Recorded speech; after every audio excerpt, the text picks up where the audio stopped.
Connection can outfit your team from hats to shoes and everything in between. Drop by or call Daryl, Scott, or Jessica at 502-570-0280. Sports Connection, a proud sponsor and athletic and sporting goods supplier to Scott County and Georgetown College athletics.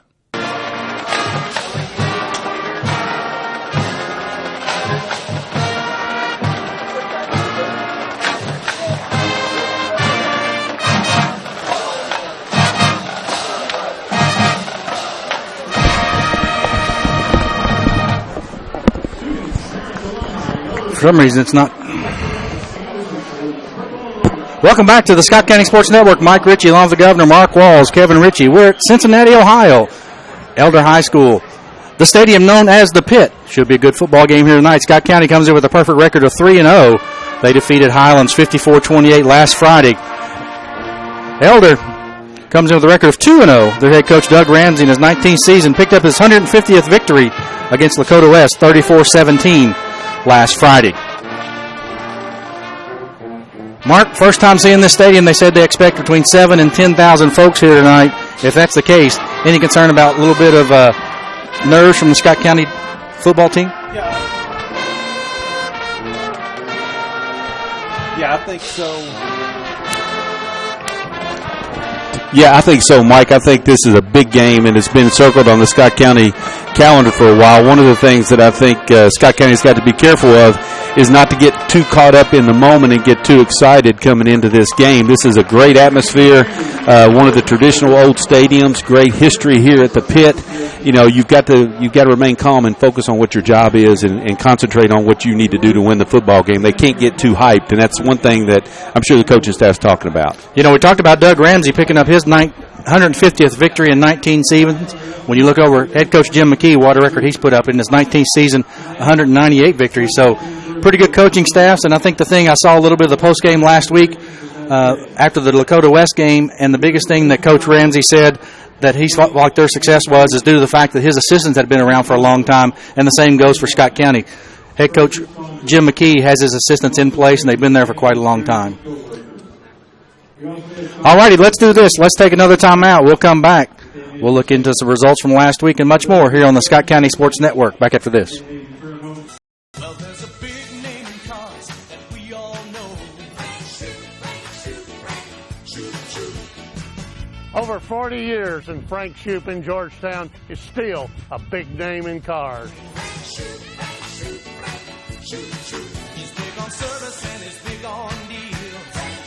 He sells all the biggest names on wheels. Frank Shoup's a new tradition. Bring on the competition. Frank Shoup is gonna set the pace. Georgetown means great cars, great local sports, great people, and Galvin's, a great place where friends meet for great Galvin's food. Galvin's voted the best local restaurant in Georgetown. Enjoy a great specialty sandwich from Philly cheesesteaks to Strombolis. Bring the whole family. Watch the big games on the big screens. You'll watch the game. We'll make the munchies, like our signature pizzas and home-cut potato chips. Galvin's on Main Street, next to the courthouse. Join us on Facebook for all the latest Galvin's action.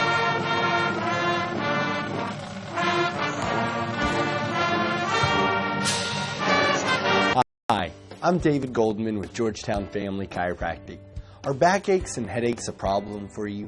They shouldn't be. Drugs and surgery may mask the pain, but seldom treat the underlying cause. Spinal decompression works to ease pressure between discs without injections and without surgery. Don't learn to live with the pain, and don't let it limit your lifestyle. Call us today for a free evaluation.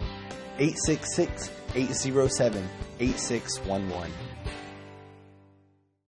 Hi, Dick Stockton here. I've been announcing sports for over 40 years, and I know a winning team when I see one. Greens Toyota of Lexington has what it takes to win, which is why Greens is Kentucky's #1 Toyota dealer 2 years running. Family owned for over 40 years, Greens strives to give excellent customer service and best value for the dollar. No matter what department, parts, service, or sales, Greens continues to move forward doing business the right way every day. Be a part of Greens' winning team. Greens Toyota. Great people, great cars. Think green. Welcome back to the Scott County Sports Network. Mike Ritchie along with the governor, Mark Walls. Cincinnati, Ohio, Elder High School, the Pit. And Mark, good rendition by the Elder High School marching band. Scott County Pretty good crowd here tonight. You look at them, they got over half of the visitor section full. Brought 37 cheerleaders for some cheering support tonight. So Scott County, I think, like you said earlier, they kind of marked this on the calendar, and I think this is a big chance for Scott County to kind of make a statement with the victory here tonight. Well, you're exactly right, Mike. This game is important to Scott County for a lot of reasons, and, obviously a W would be great on the schedule, but from a respect standpoint, this would move up a notch when you look at what the Scott County program's been able to do when you could go into Cincinnati, and if you can come away with a victory here tonight. I mean, don't kid yourself. They've been very hospitable up to this point, but I look for that to change in about 7 minutes. Let's first start with the Elder offense. First, you have to start with the coach's son, Peyton Ramsey, 6'3", 200-pound senior. Peyton Ramsey is officially signed to go to play in Indiana next year. He's going to be a good one, as you can tell by the fact they just don't sign anybody to play Division I Big Ten football. Last week, Peyton Ramsey was 13 rushes at 165 yards. He also, when you look at him from a passing perspective, he was 12 of 17 for 155 yards with one touchdown pass. So pretty good job running the show. And coach's son, we've seen Clay McKee underneath the center for 3 years for Scott County. A coach's son really is nothing more than the coach out underneath the center from what we've seen in the past. Well, that's exactly right, and especially if they play that quarterback position, then they basically are, they grow up on the sidelines. They keep the clipboard since they were knee-high to a fiddle as far as being able to understand what the offense is and knowing that dad is coaching. You want to tend to follow in your father's footsteps. So don't kid yourself that he understands this offense as well as anybody on the Elder coaching staff coming up through there. So I really look for him to have a good game here tonight. Scott County's going to put a lot of pressure on him. They can't let him sit back there and do what they want to do. And, in that respect, Mike, Scott County's got to be careful not to give up the big play trying to get pressure on him and make that one mistake. I think as long as Scott County doesn't give up the big play and makes Elder go 80 yards and earn everything they get, I think Scott County will be in the ball game till the end. We talked about the quarterback, Peyton Ramsey. Before we start talking about the running back, one guy we want to mention here for Elder, he's the captain, Tommy Kramer, number 75, 6'6", 310. He's just going to Notre Dame next year. So he's part of the big offensive line that they've got. They go 6'2", 250, 6'1", 260, 6'2", 220, 230, and 240. That's the offensive lineman for Elder. So they've got a lot of meat up front, very athletic team, but that's all up front for Javari Portis, a 6'2", 205-pound senior. Javari Portis, 30 rushing attempts last week, 140 yards. I think we're going to see him get the football quite a bit tonight against Scott County. Well, and I think you're exactly right, Mike, and I think that's going to be reminiscent of what Scott County's faced in the past when they've played Trinity, when they've played Mayo in the 6A playoffs at home. I think he's that type of running back that combines the power and the speed, but with that beef up front, I don't think you're going to see them trying to really do anything fancy on the edges. I think they're going to line up and try to ram it right down Scott County's throat. And the thing we saw last week, Mark, I looked at both of their stats from their game against Oak Hill, which they won easily. They won that game 56-14. I looked at the stats against Lakota West last week. They have yet to punt this season. Yeah, and that's remarkable. I mean, when you look at it at the high school level, that you've not had to at least attempt to punt. And you lead into a great point, Mike, when you look at conversely talking about what Scott County's got to do to win the game. One area that we've talked about over the last 5 to 7 to 8 years with Scott County is how well they play on special teams, especially when you compare them to some of the other area football programs in Central Kentucky. They really concentrate on that area. That may be the difference here tonight is what Scott County special teams can do in the form of either getting a block punt or getting a big return. I think special teams may end up being the key tonight for Scott County when you look at this Elder football game. Yeah, and we talked about the Elder offense, but I think the Elder defense is more important and the bigger thing. They only allowed 10 first downs last week. They only gave up 17 points, 10 of those in the fourth quarter. 10 of those in the first quarter. They didn't give up any in the second and the third. They got 7 in the fourth to come back and defeat Lakota West. They only gave up 225 total yards, 95 yards rushing on 18 attempts, and they had 130 yards they gave up in the air on 9 of 15. But when you go into a high school football game and you only give up 225 yards, that tells me your defense is pretty good. Yeah, and if you look across, Mike, they're 245, 240, 230 against the three linemen up front. Your linebackers basically are 200, 200, 205, 200. So, I mean, you've got some pretty good-looking athletes, and trust me, warming up, they fit the bill when you looked out there. So they're going to be very athletic on the defensive side of the football as well. But again, now when you talk about Scott County, when you look at that offense, Mike, the one thing that Scott County's got is you're going to have to pick and choose what you want to take away. You've got Noah Hughes at the fullback. You've got Keith Guy. Yeah, thank you. Mine went blank as I knew the number and I could say see the face. And then you got Kendrick Hamilton and Dylan Smith there in the other halfback spot. You're going to have to pick and choose what you want. And then don't forget about the freshman on the outside, Glenn Covington. If they fall asleep, he may be able to get a big play. Yeah, Glenn Covington had a catch last week of 57 yards and basically had a touchdown receiving. And then the guy that we've been impressed with, Coach McKee, he even called him out the week before last, and that's Josh Davis. Josh Davis was a perfect 7 of 7 with 1 touchdown. He also had a 52-yard touchdown run as well to go along with that 23-yard touchdown pass to Glenn Covington. So I think Josh Davis is growing up right before our eyes, and he's going to have to play big tonight for Scott County. Well, he is, and when you say play big, Mike, I agree, but when you say play big for the Scott County quarterback, he's got to manage the game and not make the mistake. He can't force it. He's got plenty of weapons around him. Take what the defense gives him, but control them, get him up to the line of scrimmage in time to run the play. Scott County cannot beat themselves tonight. When you look at penalties, Mike, they've got 24 for 231 yards on the year. They've got to have a clean football game here tonight, I believe, and that's from a standpoint of you're playing in a very good football team in their home turf in a hostile environment, and you need to basically play a clean football game. Don't beat yourself. Don't end up in 3rd and 15, 3rd and 20, because of some silly penalties. And I think penalties are going to play a big case. You talked about Scott County's numbers, but Elder last week had 9 penalties for 129 yards to go along with 1 lost fumble. So I think penalties are going to be the big key. And a lot of times, Mark, we know in high school athletics, penalties come because of emotion and kind of playing above your skill level. So we'll see what happens tonight with that. But Scott County, Keith Guy, Kendrick Hamilton, Noah Hughes, Dylan Smith, formidable running attack.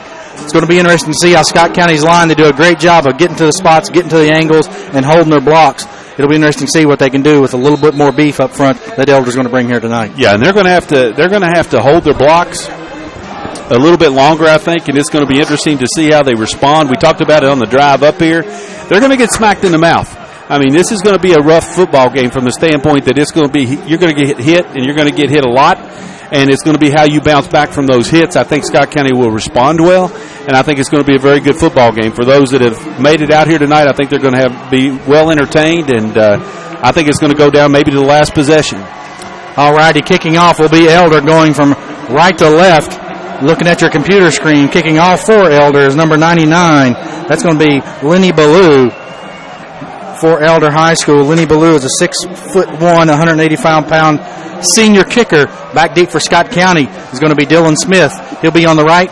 Keith Guy will be on the left. So we're set to go here. Awesome football environment here tonight in Cincinnati. And here comes the kick from the righty. It's going to go to the end zone. It's going to be a touchback. So Scott County will start the possession 1st and 10 at the 20-yard line. And Mark, Scott County's been very good all year long taking that open kickoff and making a statement, and they need a good one here as they have to go 80 yards. Yeah, the best thing for Scott County would be to take this thing and punch it in for some points because then you're setting the tone and you're taking this crowd out of the game early. If you're Jim McKee, that's what you want to try to do.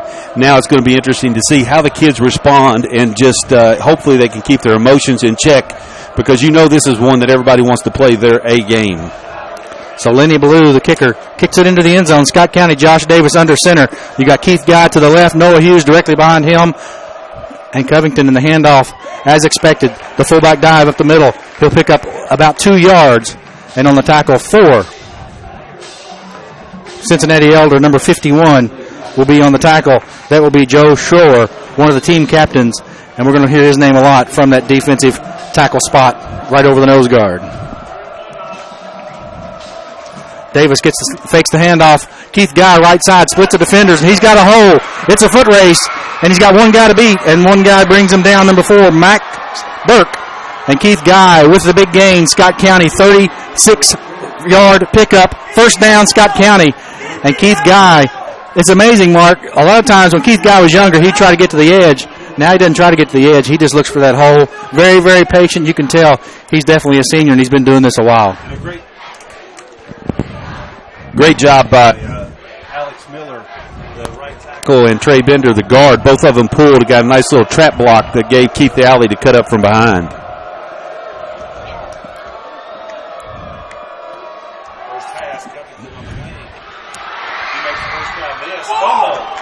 Loose ball picked up, and they're going to say it's on the ground.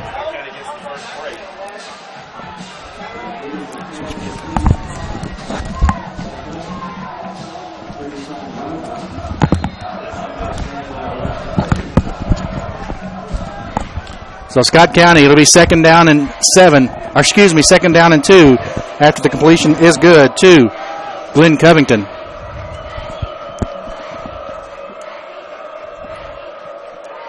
The snap, quick handoff up the middle, Noah Hughes. He busts through, picks up 4 yards. First down, Scott County. He gets 3 or 4 and a good move right there. You know, Mike, Scott County gets the first break with that fumble basically being ruled down that the ground caused it. So Scott County got the first big break of the game. So we got a little technical difficulty having to switch out mics here, so sorry for the confusion. We'll get that figured out, and we'll get back live here. Scott County first and 10, 31-yard line, moving as expected. Josh Davis, quick handoff to Noah Hughes. They go to Keith Guy, repeated before, and a wide open. Good key block there by Jordan Darnell. He splits the defenders and into the end zone. Keith Guy, 31-yard touchdown run. Scott County sets the tone early, Mark, and that's exactly what we were looking for out of the Scott County Cardinals to start this ball game. Yeah, Mike, if you're Scott County, you can't be any more thrilled than you are to take that first drive and go 80 yards and punch it in the end zone. Now let's see if Tyler Dummer can add the extra point. Been struggling a little bit this year compared to his junior year. So Abney gets the kick down, and Tyler Dummer puts it through the uprights. 10:03 to go. Scott County up early, 7-0. 80-yard run and drive by Scott County. Keith Guy into the end zone, 31 yards. We'll be back right after this. Well, there's a big name in cars that we all know. Over 40 years, and Frank Shoup in Georgetown is still a big name in cars. He's big on service and he's big on deals. He sells all the biggest names on wheels. Frank Shoup's a new tradition. Bring on the competition. Frank Shoup is gonna set the pace. Close to that. Welcome back to the Scott County Sports Network, Mark. Can't be a much more better start for Scott County and the home fans here on the side of Scott County. A little bit stunned as Elder finds himself down early, 7-0. Yeah, the Big Red across the aisle standing up and cheering big time. Like I said, for Scott County, they couldn't have scripted it any better than to come out and punch that first possession into the end zone for a touchdown. So back deep for Elder, number 3, Adam Schwally, a 5'11", 170-pound junior, along with number 5. Number 5 for Elder is going to be Zach Lyons. So Zach Lyons and Adam Schwally deep for the Panthers. And here's the kick from Dummer. It goes to the right side. Schwally's going to pick it up right at the 5-yard line. He's going to hand it over to number 5, Zach Lyons.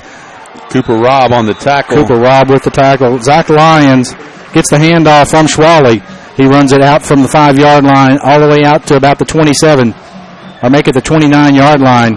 Elder will start the possession. First and 10. Now they moved it back to the 28-yard line. Christopher was in there on that tackle as well.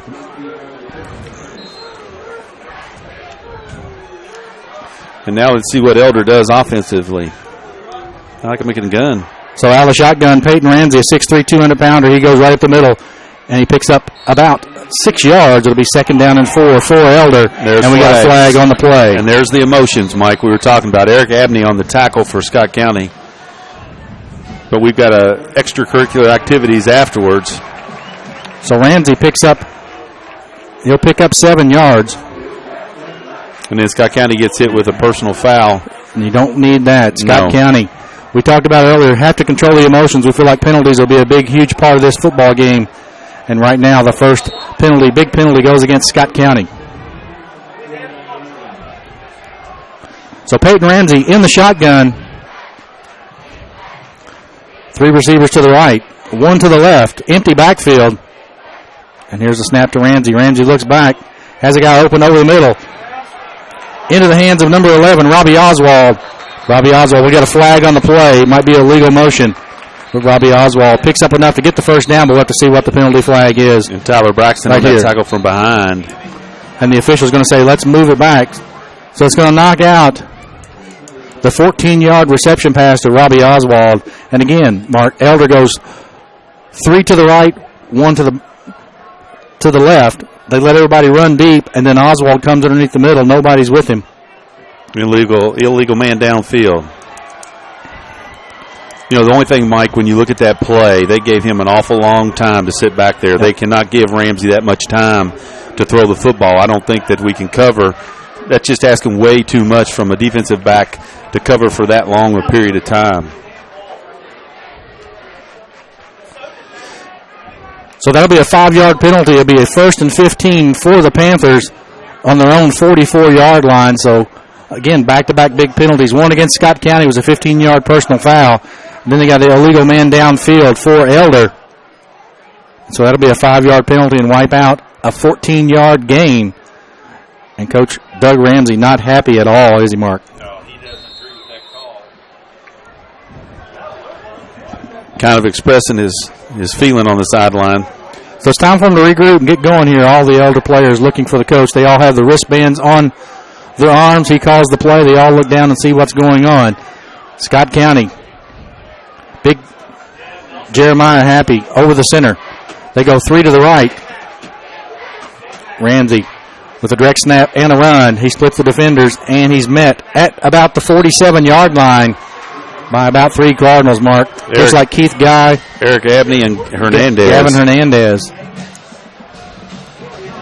We'll give him a pickup of 3 yards.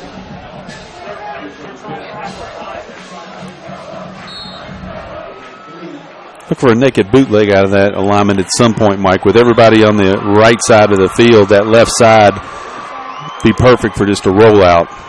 So Nick Hall down to the left with 3 other receivers. 2 receivers to the right. Here's Brendan Martin in motion back. He'll stand next to Peyton Ramsey. And Ramsey's finally got his team set. And now's the snap. He's looking back. No pressure from Scott County. Here comes Tyler Braxton.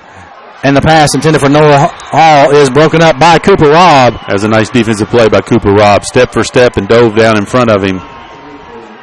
So Cooper Robb, Dylan Smith, Keith Guy, along with Eric Abney in the backfield defensively for Scott County.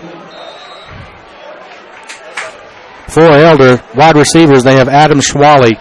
Number 7, Nick Hall is their go-to guy, along with number 11, Robbie Oswald. And then you throw in the big tight end. And, Mark, when I say big, 6'2", 250, the senior, Brendan Martin for the Panthers. So this time they go 2 on the bottom, 2 to the top.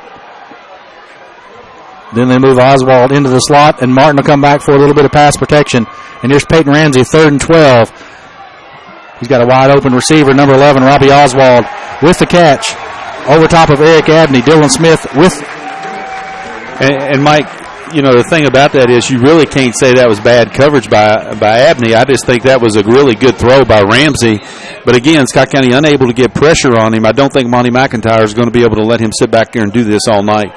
That's about a 17-yard pitch and catch from Ramsey to Oswald. 1st and 10 for the Panthers, 31-yard line. Oswald in motion. This time a power backfield with Portis. And they'll go option, which means Ramsey's going to keep it. Nice. Peyton Ramsey gets around Cooper Robb, and he'll go into the end zone, diving over the pylon.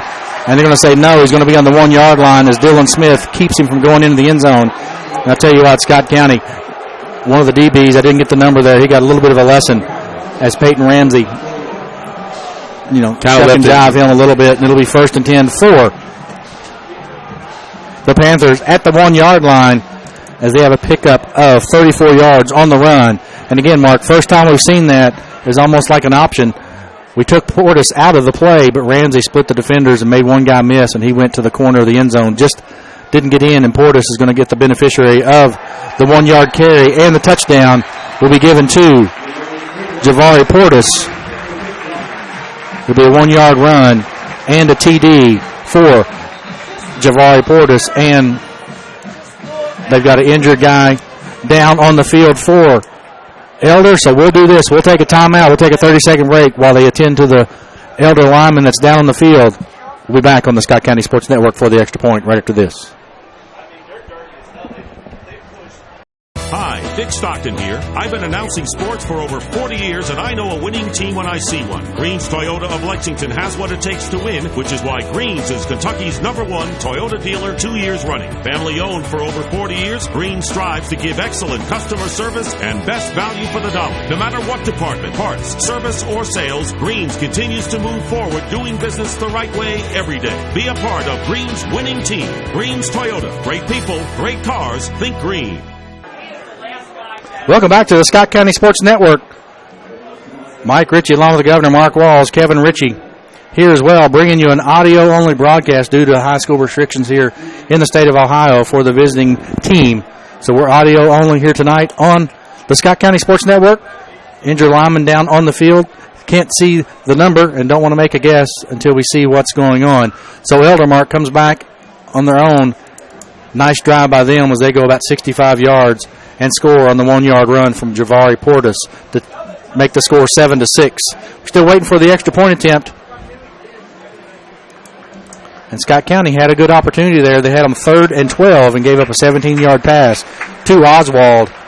And after that, you had a big 34-yard run from Ramsey, and then Portis finishes the deal with a 1-yard scamper up the middle for the touchdown. So in to attempt the extra point, Joe Honoredo, a 6-foot, 155-pound senior for Elder High School. Honoredo 4 or 5 last week in extra point attempts.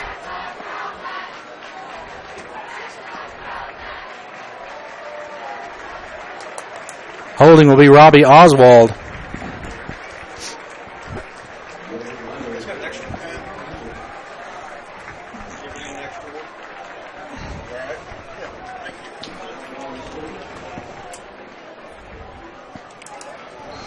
So we're back to live action, 7:28 to go. A chance to tie the ball game up. Honoredo, the senior, out of the hole to Robbie Oswald. The ball's down and the kick is up. And it's 7-7. And is good. And we're 7-7 here with 7:28 to go. Scott County's Keith Guy with a 31-yard touchdown run for the early lead for Scott County. Javari Portis comes back with a 1-yard TD run on the ensuing possession to tie this thing up. 7-7, 7:28 to go in the first quarter. We'll be back right after this. Yeah. Time for oral surgery. You need a surgeon you can trust and feel at home with. Consider Dr. Robert Henderson at Georgetown Oral and Facial Surgery. Specializing in wisdom teeth extraction, surgery to prepare for dentures, biopsies, corrective jaw surgery, TMJ disorders, and dental implants. All outpatient procedures are performed right here in our office. We participate with most insurance, we offer care credit, and take care of all the paperwork. Georgetown Oral and Facial Surgery will give you a lot to smile about. Welcome back to the Scott County Sports Network. Mike Ritchie, Mark Walls, Kevin Ritchie. We're at Cincinnati, Ohio, Elder High School, the Pit.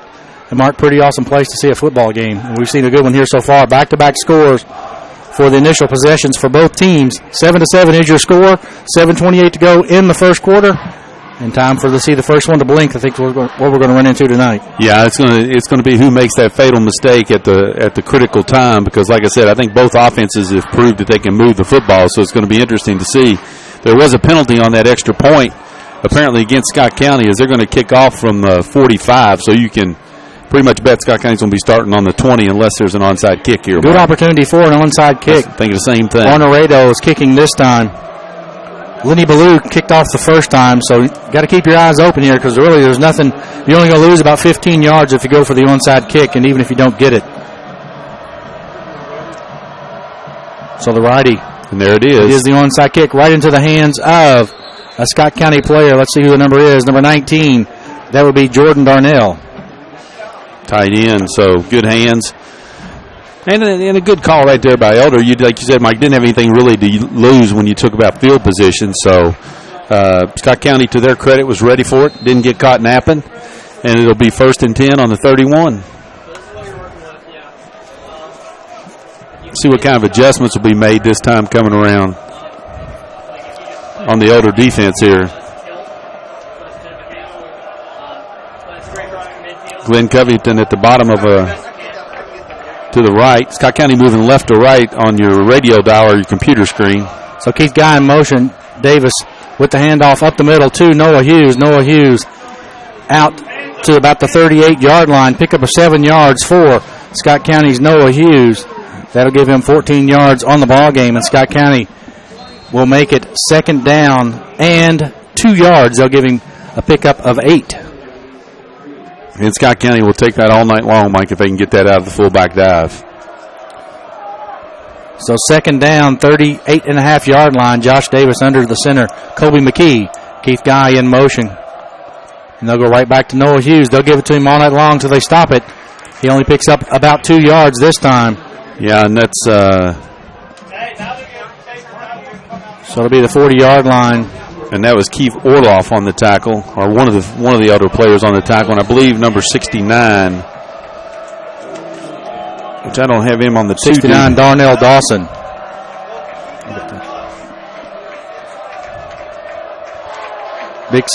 Darnell Dawson playing defensive tackle. Josh Davis back to Noah Hughes. Noah Hughes gets out to the 44-yard line. That'll be a pickup of 4 yards and a first down for Scott County.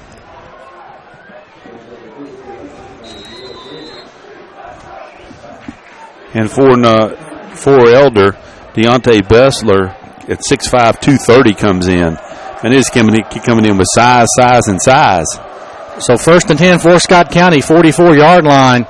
They fake it to Dylan Smith, and there's Keith Guy in the flat. The mix-up right there, Keith Guy and Glenn Covington both were going for the football right at the 47-yard line, and Coach McKee out coaching a little bit.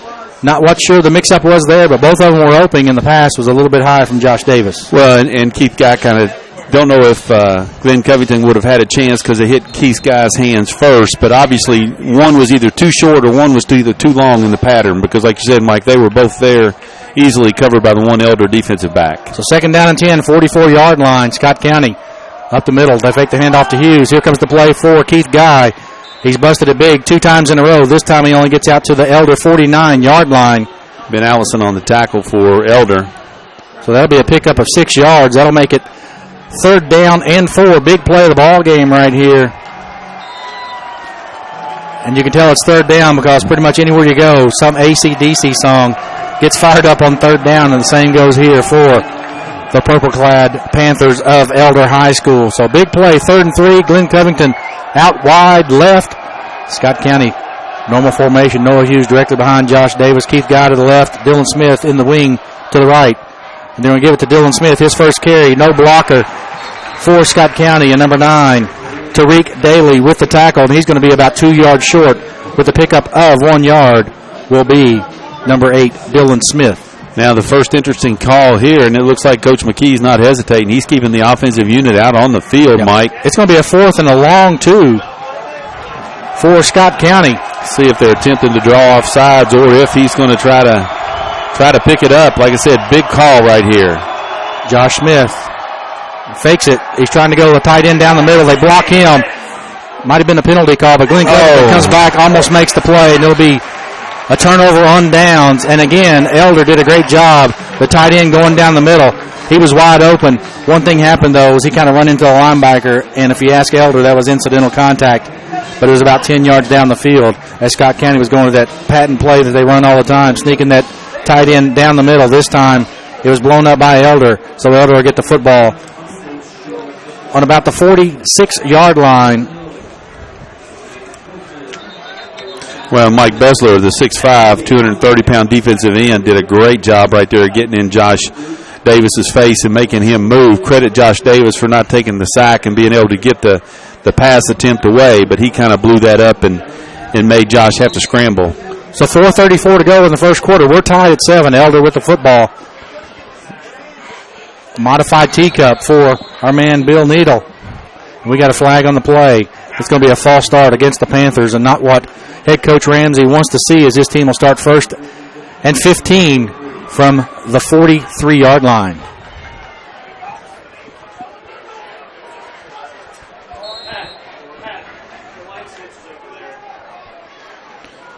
The snap to Ramsey. He looks deep. He gets it to Brendan Martin. There's a fumble, and Scott County's going to pick it up, and that's going to be Dylan Smith, and he's off to the races. Is Dylan Smith. He just needs to get down, and he does. Dylan Smith picks it up at the 44-yard line, runs it down to the 26-yard line. So Dylan Smith with the recovery, and Scott County. And Nick Nortman saved the touchdown right there as Elder was able to stop Dylan Smith. And, Scott County might have got a break right there, Mike, because I know he had the hands on the football, but I'm not 100% sure he had full possession of it. That was a bang-bang play. So, like I said, Scott County benefits.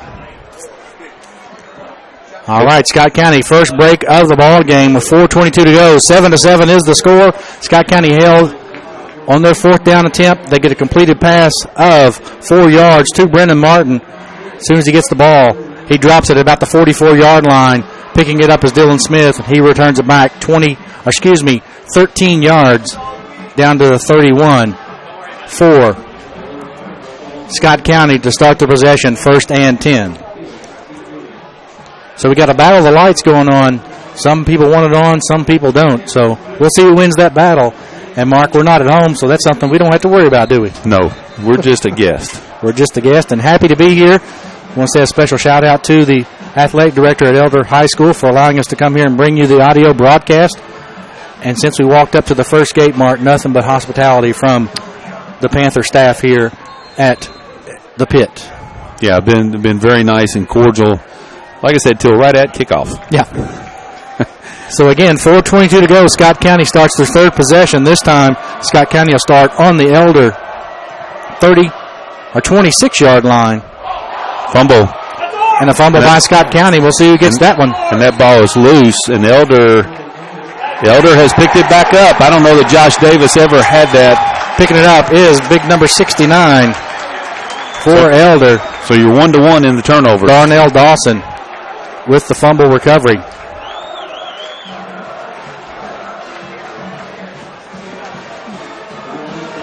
So Elder recovered nicely from that turnover, and we're back all square at 7-7. Mike, 4 minutes to go in the first quarter. Well, again, Elder's going to start their possession. After the fumble recovery by Darnell Dawson, they'll start at the 32-yard line. 27-yard line. Underneath center is Peyton Ramsey. They give it to Javari Portis. He was one tackler away, and a good job by Dylan Smith. As Javari Portis got through, we're going to get another foul here.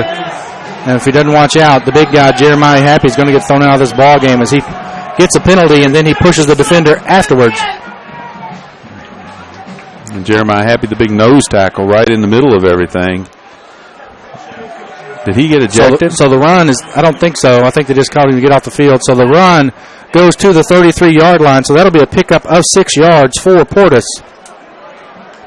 And then after that, they'll tack on 15. So that's 3 personal foul penalties for Scott County up to this point, and not what Coach McKee wanted to see, as the ball will now start 1st and 10 for Elder at their own 47-yard line.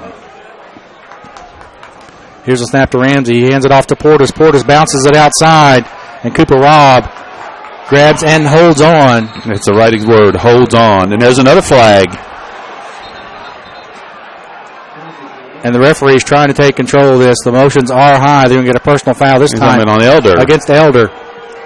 So the ball is out to across the 48-yard line of Scott County, but after that, there's going to be a 15-yard personal foul penalty, so it's going to bring it back big time.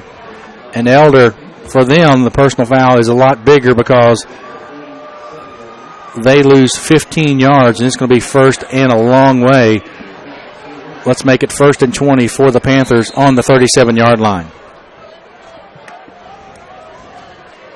You know, it goes back to that same old rule, whether you're talking about basketball or football. The second guy usually gets caught, and I think the referee's right. You indicated, Mike, umpire's trying to take control of this football game and saying, okay, boys, once you hear the whistle, stop with all the extracurricular activities. So Peyton Ramsey looks to pass, then he's off to the run. Got some pressure left on side, him. we got pressure on him, and he goes down, and he doesn't get down in time, and Eric Abney with the hit. And so it'll be no gain on the play. Nice job there by Scott County of flushing the thing that was so impressive. Everybody kind of stayed in their lanes, Mike, so it didn't give them an exit. So we're going to give him a pickup of 1 yard on the play. So Nick Hall wide to the right. In the slot is Robbie Oswald and Adam Schmalley. Brendan Martin goes to the same side as well. Peyton Ramsey rolls to the left. Here comes Braxton, and the pass is complete to Adam Schwally. And Keyshawn Brent. Bless you. Thank you. Excuse me. On the tackle, Keyshawn Brent Nice job by Ramsey. Threw a dart off the run. Mike, of course, rolling to the right, which is a strong side, but that was still an impressive throw. So it'll be a pickup of 14 yards and a first down. That was a third down play. So it'll be 1st and 10 for the Panthers on the Scott County 47-yard line. And Coach Monty McGuire says, I need a timeout. So we'll take a timeout as well. 2:10 to go. A lot of action here at the pit at Elder High School. 7-7 is your score. We'll be back right after this. Steve Skierman, agency manager at the Scott County Farm Bureau Insurance, would like you to know that as your local insurance agent, he is right here in your community, ready to help you with all your insurance needs. In the event of a loss, you can count on Kentucky Farm Bureau Insurance to help you through it. We have local claims adjusters to serve you at your time of loss. We are knowledgeable about our community and can provide valuable assistance and advice when needed. Call the office today at 502-863-2454 for a free, no-obligation quote. Kentucky Farm Bureau Insurance, big on commitment. Georgetown Community Hospital is a 75-bed acute care facility with an award-winning history providing excellence in health care. Georgetown has been named one of the best places to work in Kentucky for 5 of the last 6 years. The hospital continues to add new medical services and to grow the number of specialists and primary care physicians. It also features an award-winning ICU, medical surgery.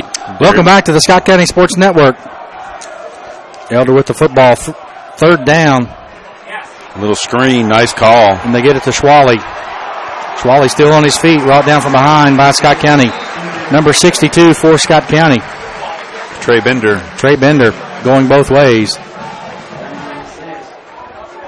So that was third down and about 12, and a pickup all the way down to the 26-yard line. So a pickup of 21 yards, too. Was that to Schwally, number 3, Mark? Yes, flanker screen. Flanker screen. So 1st and 10, 26-yard line. Elder on the move. They've got Portis in the backfield. Still out of the shotgun is Ramsey. They got Nick Hall and Adam Schwally to the right. Nobody set up to the left.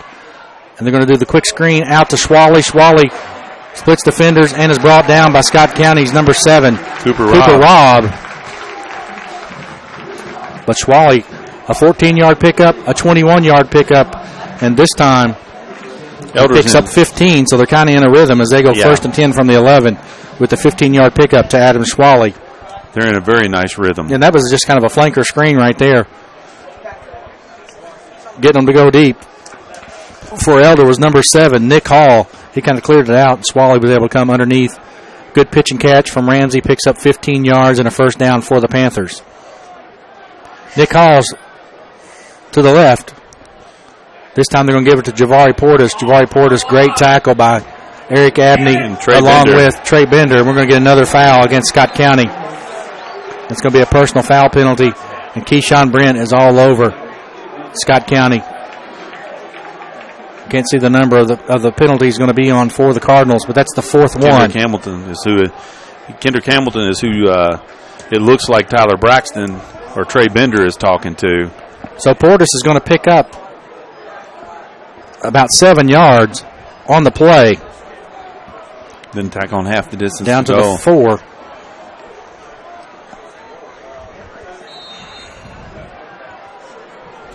So it'll be 2nd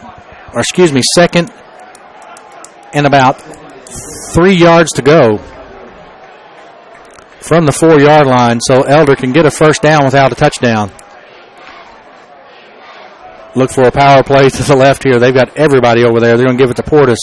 Portis goes up the gut, and they're going to say touchdown, a 4-yard touchdown run by Javari Portis.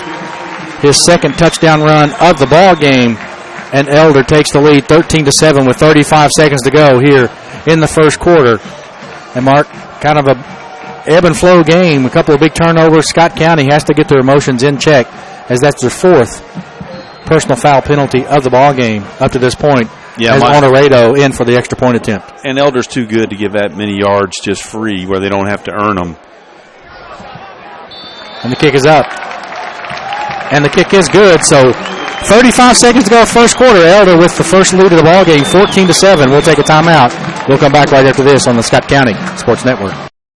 The Hilton Garden Inn, Georgetown, is proud to be the exclusive hotel provider for Scott County Athletics. As Georgetown's premier hotel, Hilton Garden Inn provides comfortable accommodations, flexible meeting space, and a full-service restaurant just inside the lobby. Come join us for daily home-cooked specials in the All-American Grill, which is open for both breakfast and dinner. A winning team, the Scott County Cardinals, and the Hilton Garden Inn, Georgetown. Outside of them. Welcome back to the Scott County Sports Network. Mark, we talked about power football. That time they lined two big guys, two tight ends up close behind the line of scrimmage and let the Porters run right behind them. Well, yeah, and then you had Jared Fry, the 6'1", 235 fullback that we've not really mentioned tonight, but there's a reason Portis is getting a good running lane when you got somebody that big. He's as big as the guard. And that was a nice drive by Elder, again, helped out by the personal foul. Scott County's, well, actually two, you're correct. They've got to really get their emotions in check, Mike. Like I said, the penalties are really hurting Scott County right now. Now they're behind. Let's see how they react this year, really for the first time. Yeah, and Schwally had a big possession for him. He picked up 21 yards on the big third down play, picked up another 15 to get them down close, and Portis drops it in from 4 yards. So Lenny Ballew's kick is into the end zone, and it'll be 1st and 10 Scott County on their own 20-yard line with another kickoff into the end zone for Lenny Ballew. Big possession right here for Scott County. So, Mark, if you're Coach McKee and you're Coach McIntyre, I know they don't preach and teach that kind of play. What are you telling your team, just to calm your nerves or what? Well, you've got to figure out somehow to get them under control. If that's setting them down for a play or two or maybe even a series, but you cannot have those kind of penalties. And there are a lot of things that happen in a football game at the bottom of the pile. You know, you got to expect it. You know what I'm saying? Just get up and play football. So under center, Josh Davis, left side, Dylan Smith. There's the block by Trey Bender, and one guy stops him, and that guy is number 46. Brian Strong Mosley. So Dylan Smith, he picks up 7 yards on the play out to the 27-yard line. Give him 8 yards on the ball game. That'll get us to the end of the first quarter. 1 quarter in the books. It's been a good one up to this point. A couple of fumbles, a little bit of emotion on both sides. Scott County finds himself down for the first time all year after one. 14-7 is your score here at the pit. We'll take a timeout. We'll be back for the second quarter right after this on the Scott County Sports Network. The Hawkinsmith Agency is proud to call Scott County home. We're your Main Street insurance that blends tradition and innovation to offer the best quality service to our clients. By offering a wide range of coverage from the impressive list of major insurance companies, we truly meet your insurance coverage needs. Come visit us at 224 East Main in Georgetown or online at hawkinsmithagency.com. The Hawkinsmith Agency, providing coverage for the Motorist Insurance Group for all your insurance needs. People's Exchange Bank doesn't think you can get where you want to go by cutting corners, playing games, or sacrificing relationships. Roots take time to grow and give strength and stability. Since 1912, our banks and our people have been part of your community. And while our services continue to keep pace with your need for today's high-tech conveniences, we know that loyalty never grows old. You don't just need a bank, you need people. People's Exchange Bank. People serving people since 1912. Welcome back to the Scott County Sports Network. 1 quarter in the books. Elder 14, Scott County 7. Scott County starts the second quarter with a handoff up the middle to the fullback, Noah Hughes. Noah Hughes picks up, let's give him a gain of 1. Or give him a gain of 2 after the 29-yard line. Going to be 3rd and 1. 3rd and short for Scott County. Glenn Covington out to the right. The only guy out wide. Scott County and their patented wing T offense. And Noah Hughes driving for the first down. He's going to get it. Give him a pickup of 2 yards.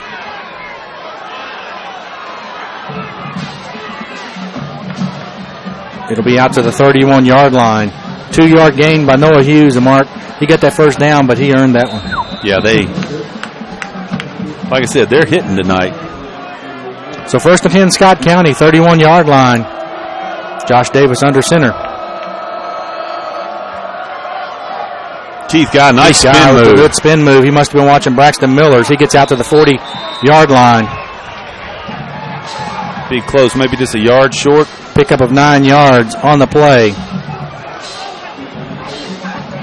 for Keith Guy.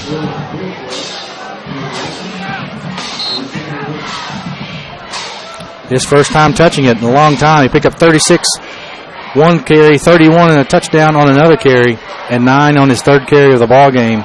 My stats are unofficial. 14-7. Second and short from the 40-yard line. Noah Hughes up the gut and depends upon the mark.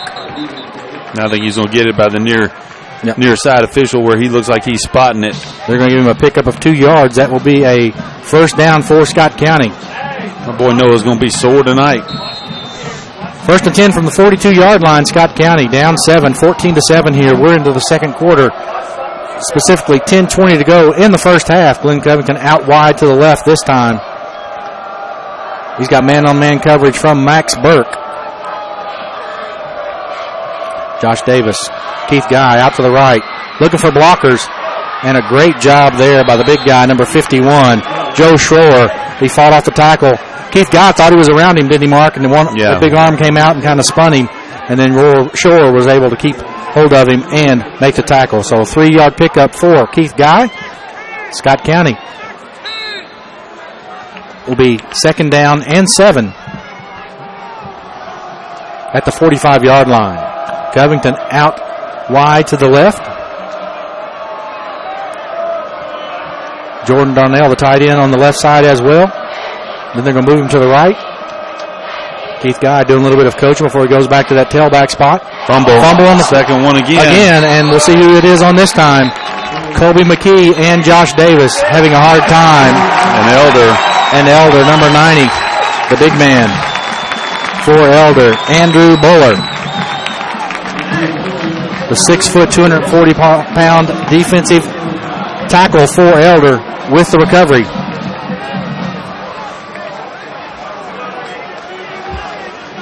So 2 bad snaps. It's either he. I'm not saying it's a bad snap, but there was an exchange problem between Josh Davis and Kobe McKee. They got to get that figured out. It's Scott County with their second turnover of the ball game. Yeah, it's either the quarterback pulling out or it's a short arm snap, one of the two. But like I said, that's a two-way deal. They've just got to communicate and make sure they get that exchange down. Peyton Ramsey back. He's looking for Nick Hall.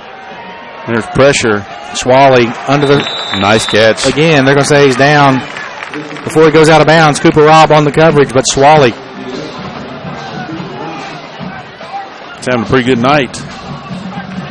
Elder starts position on the 45-yard line. This will be a pickup of 3 yards down to the 42. Actually, Mike, that was Oswald. If the numbers are right, unless they've changed. No, you're right. 11, yeah. I'm so used to Swally. I was going to say 4 of them. Well, they're about the same size. Both of them move pretty well and look like both of them got a great pair of hands. So 4 receivers out to the left, nobody to the right. Schwally goes 5 yards, turns around, they get it to him. Braxton and Eric Abney. That's Oswald with the second catch in a row. And really, Mike, he just kind of slows down and lets everybody else clear out. It's almost like a screen or a sweep because he clears out. He kind of stays shallow. So nobody around him. 12-yard pickup. That's easy pitch and catch. They put 4 receivers to the left. It's hard to cover 4 guys, especially when they know what they're doing, and you got the three kind of just go down and set the fence, and he kind of sits behind the fence, and they just dump it to him.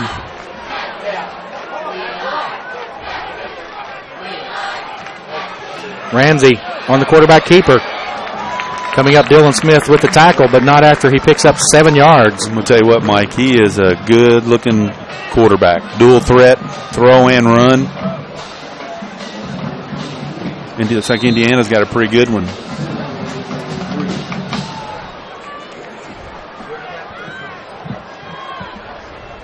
So Porter's back in for the Panthers. It'll be second down and 3 yards. They're at about the 24-yard line. In motion is Oswald.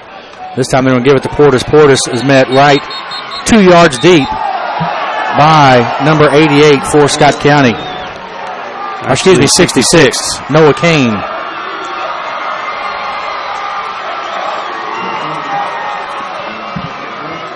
The 5'9", 211-pound junior mark. A little bit lucky he didn't get anything as he pushed Portis after the play. Yeah, and you got to look at that and just say, wow. I mean, it was already dead. You made a great play. You know, don't give the official a reason to throw that flag. Scott County very lucky on that one. 3rd down and 6, Mike. So a loss of 1 yard on the play. Too much time. There we go, deep. Deep is Nick Hall, over-the-shoulder catch with two defenders. Cooper Robb and Keith Guy were there, but Peyton Ramsey just lobbed that thing over the shoulder. The only guy who was going to catch it was Nick Hall, and Nick Hall pulls it in. His first catch of the ball game will be a 26-yard touchdown catch from the arm of Peyton Ramsey as the Elder goes up 20-7 with 6:46 to go in the first half. Well, Mark, sometimes you just got to say, as Coach Wood always says, they practice too. And Ramsey lobbed that in there. A good pass and a good catch on decent coverage.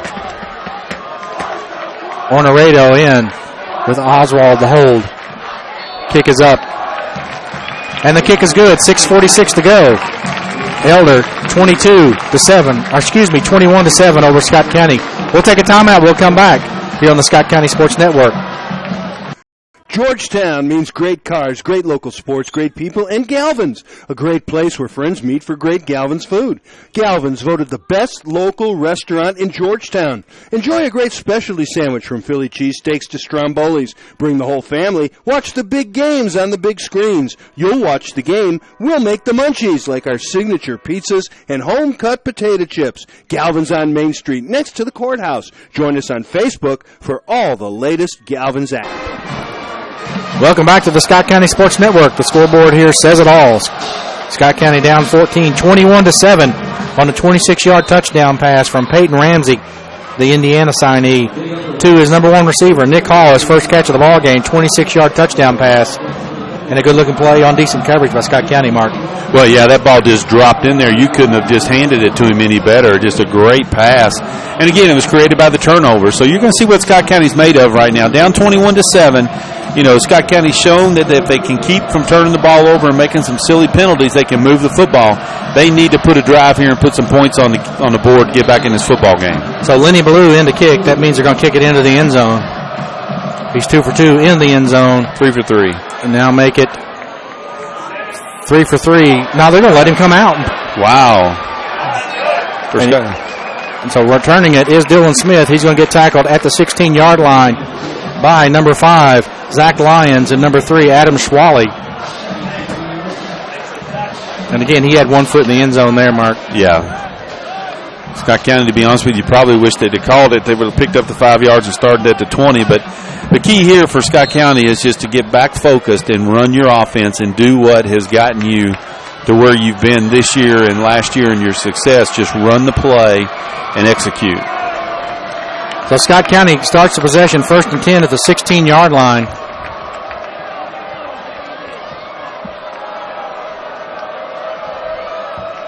Hand off to Keith Guy to the right side.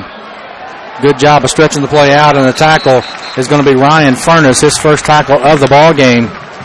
And again, a good job there on the tackle by Ryan Furness.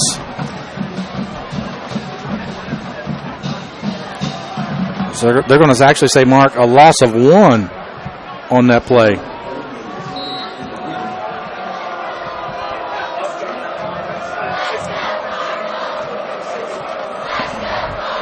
So a loss of 1 yard for Keith Guy. Josh Davis under center with the snap. He's back to pass.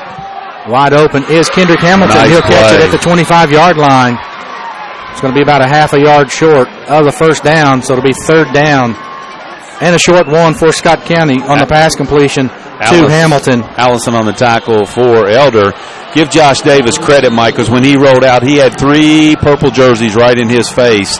Nice job of hanging in there and delivering the football. And again, the pass play picks up 10, but after the 1 yard loss by Keith Guy on a good play by Furness, they're about a yard short. So big play right here, Scott County. Down 21-7, 5:24 to go in the half. And they're going to give it to Noah Hughes straight up the gut. Noah Hughes is going to get it out to about the 27-yard line, make it the 28-yard line. So pick up a 3 yards for the bulldozer for Scott County, Noah Hughes. And he picks up his about 4th first down, and he's earned every one of them. Yeah, and the key to that, Mike, was it was 3rd and short. It was 3rd and manageable. That's how big the pass play was. So actually we're going to give him 4 yards. They moved him out to the 29-yard line. So Covington out wide right for Scott County. Hamilton in the slot. Keith Guy moves to the left, or to the right. He gets to the line quick. And on the tackle is number 46, Brian Strong Mosley. But Keith Guy, positive yardage on that one. That's Keith Guy out. Let's see where they mark it. Out to the 33-yard line. Pick up a 4 yards for Scott County's Keith Guy. Second down and 6. Covington out to the wide side of the field, Mike. Been kind of quiet. Let's see if he's out here all by himself, too. Swing pass to Keith Guy. Oh, nice coverage. Great coverage by, is that number 6? I think that's number 6. Ryan Furness. If he'll turn around, we can get a better look. That's going to be a loss of that's 3 yards on the play. So the pass is complete. And I'm going to be honest with you, Mike, give Keith Guy credit. He did a good job of hanging on to that football. Yep. So the pass to Guy is complete. However, it's going to be for a loss of 3 yards. And here comes the ACDC, meaning it's going to be third down and about 9 on the 30-yard line for Scott County. And Scott County needs to make a first down here and hold this ball. The momentum's all in favor of Elder at this point. Josh Davis throws it up. Looking forward is Covington. Oh, that's a penalty. That's got to throw the flag. Yeah, pull the pass jersey. Interference at the 48-yard line. Pulled the jersey. And really all Josh Davis did is he threw it up, and Glenn Covington was able to see that it was in the air. When he stopped, the only thing that Max Burke could do was pull the jersey. And that's going to be a first down for Scott County on the penalty.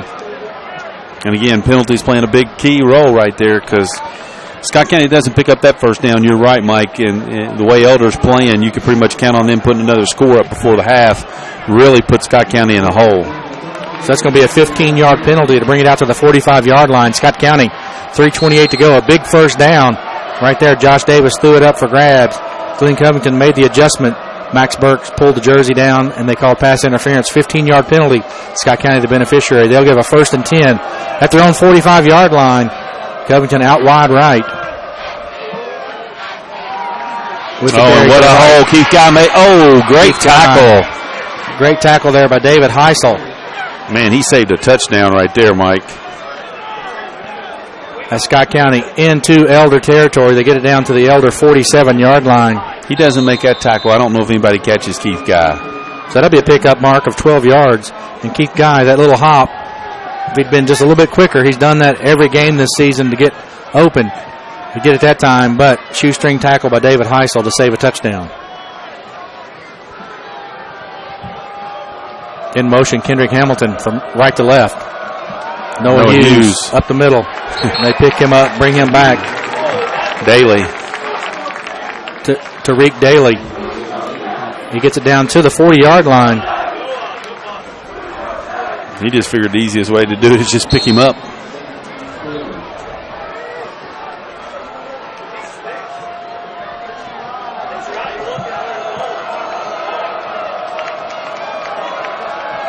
So a 5-yard pickup for Noah Hughes. Excuse me, a 3-yard pickup. 40-yard line for Scott County. With the hand is Keith Guy. He makes 2 guys miss, 3 guys miss, and there's a late hit close to it.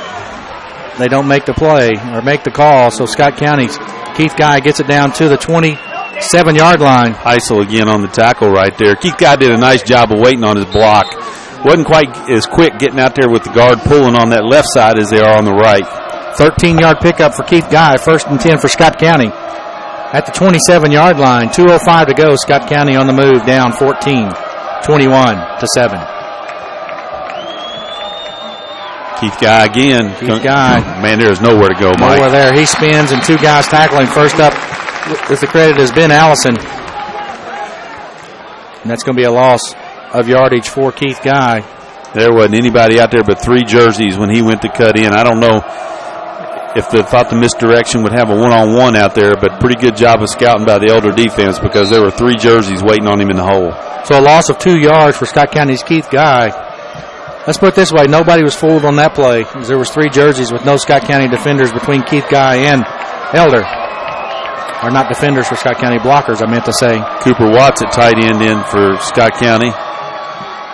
And Josh Davis, man, he didn't stand a chance on that roll. Yeah, with the quarterback sack, Joe Schroer. That's going to be a huge quarterback sack all the way back to the 36-yard line. That's going to be a loss of 7 yards. They'll call that a rush attempt by Josh Davis. It's going to be a loss of 7 yards on the play.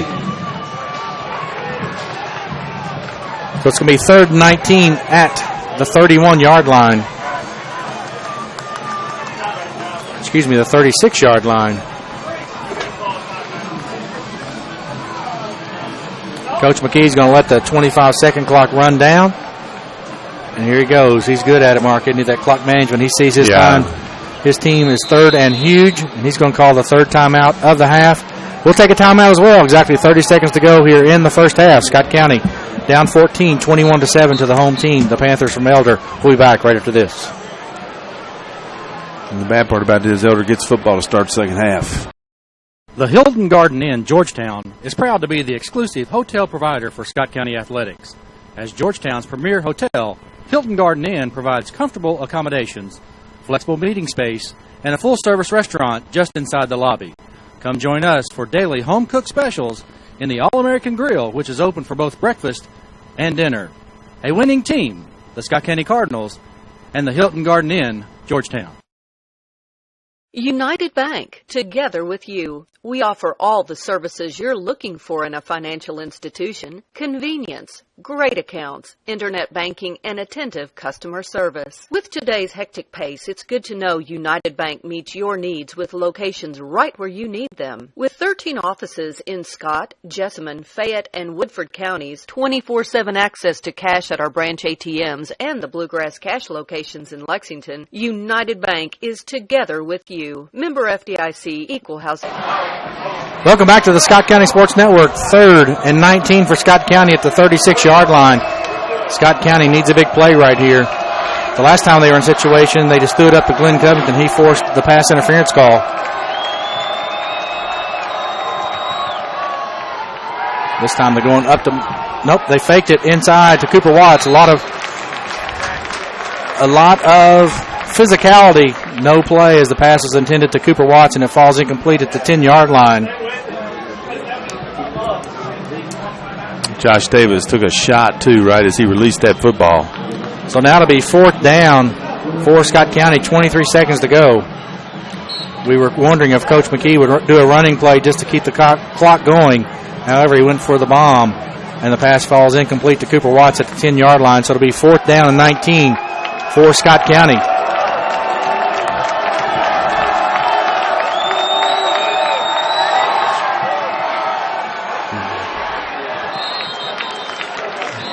I don't understand that there, Mark. They pushed Glenn Covington out of bounds at the 28-yard line, and that's definitely past the 5-yard point of contact, but no play, no foul is called. So Scott County will turn it over on downs with 18 seconds to go here in the first half. They find themselves down 21-7, and we'll see what the Panthers do with a little bit of time left here in the first half. Yeah, interesting scenario. I'm sitting here trying to figure it out, too. I kept looking for a flag because he was past the initial 5 yards. Let's see what Elder does if they're going to try to do something here late. Peyton Ramsey is back deep. He's looking, still looking, and the pass is complete to Robbie Oswald. They're going to have a face mask penalty, and Robbie Oswald is still on his feet. And Cooper Robb and Dylan Smith bring him down from behind at the 29-yard line of Scott County. Question is here with 4 seconds to go, Mike, I think. Yep. 35-yard pickup by Oswald with 4 seconds to go. And they're going to get a timeout here for Elder. And we'll take a timeout as well. They pick up 35 yards on the play to the pass to Oswald. Then they're going to have the penalty for the face mask. So, Mark, Elder, they might have a chance. We'll take a 30-second timeout. We'll come back right after this on the Scott County Sports Network. Scott County Physical Therapy is a privately owned physical therapy practice specializing in outpatient orthopedics, sports and industrial rehab, neurological rehabilitation, low back pain, neck pain, and arthritic conditions. Our mission is to provide the highest quality physical therapy to assist each individual and the community at large. Scott County Physical Therapy, a journey to wellness. To contact the physical therapist and Scott County Physical Therapy, please dial 502-863-4242. Scott County Physical Therapy is the title sponsor for Scott County Athletics. They're going for a field goal, Mike. Welcome back to the Scott County Sports Network. 4 seconds to go. Elder's going to come in and attempt a 31-yard field goal, and that's going to be Joe Honorato. Holding is Robbie Oswald. So Elder trying to get points on the board. They had a huge 35-yard pickup, tack on a 15-yard penalty, gets them in field goal position. At the end of the half, they're going to go for a 2-point or a fake. And Jeremiah, it's picked off by Keyshawn Brent, picks it off. And he's going to get tackled at the 8-yard line. So we're going to go to the end of the half on the trick play. And again, when the Scott County defender tipped it that first time, it was almost caught and brought down by Elder. But we'll go to halftime. Scott County down 21-7. What we'll do is we'll take a timeout. We'll come back for some unofficial, and when I say unofficial, Mark, I mean unofficial first half stats and much more. Scott County down 21-7. We'll be back right after this. Whitaker bank shot. I'll give you a Whitaker bank shot. All right. Here's a real Whitaker bank shot. Yes, sir. Here's a Whitaker bank shot. Nice shot. Whitaker bank shot.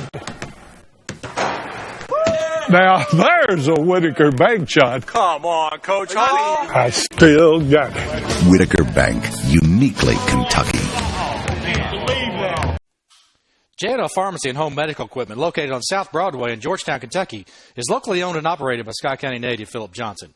J&L Pharmacy can meet all your prescription and compounding needs, and they will match all local pharmacy prescription cash prices, guaranteed. They have a convenient drive-through window, offer free local delivery, and are open 6 days a week. J&L can also provide you with all your home medical needs, including home oxygen with 24-hour emergency service. Stop by the store or give them a call at 502-863-9823 for all your pharmacy needs. 94, 13, 107, 105. Bill and Smith had 8. The Hilton Garden Inn, Georgetown, is proud to be the exclusive hotel provider for Scott County Athletics. As Georgetown's premier hotel, Hilton Garden Inn provides comfortable accommodations, flexible meeting space, and a full-service restaurant just inside the lobby. Come join us for daily home-cooked specials in the All-American Grill, which is open for both breakfast and dinner. A winning team, the Scott County Cardinals, and the Hilton Garden Inn, Georgetown. United Bank, together with you. We offer all the services you're looking for in a financial institution: convenience, great accounts, internet banking, and attentive customer service. With today's hectic pace, it's good to know United Bank meets your needs with locations right where you need them. With 13 offices in Scott, Jessamine, Fayette, and Woodford counties, 24/7 access to cash at our branch ATMs and the Bluegrass Cash locations in Lexington, United Bank is together with you. Member FDIC, Equal House. Time for oral surgery. You need a surgeon you can trust and feel at home with. Consider Dr. Robert Henderson at Georgetown Oral and Facial Surgery. Specializing in wisdom teeth extraction, surgery to prepare for dentures, biopsies, corrective jaw surgery, TMJ disorders, and dental implants. All outpatient procedures are performed right here in our office. We participate with most insurance, we offer care credit, and take care of all the paperwork. Georgetown Oral and Facial Surgery will give you a lot to smile about. Scott County Physical Therapy is a privately owned physical therapy practice specializing in outpatient orthopedics, sports and industrial rehab, neurological rehabilitation, low back pain, neck pain, and arthritic conditions. Our mission is to provide the highest quality physical therapy to assist each individual and the community at large. Scott County Physical Therapy, a journey to wellness. To contact the physical therapist and Scott County Physical Therapy, please dial 502-863-4242. Scott County Physical Therapy is the title sponsor for Scott County Athletics.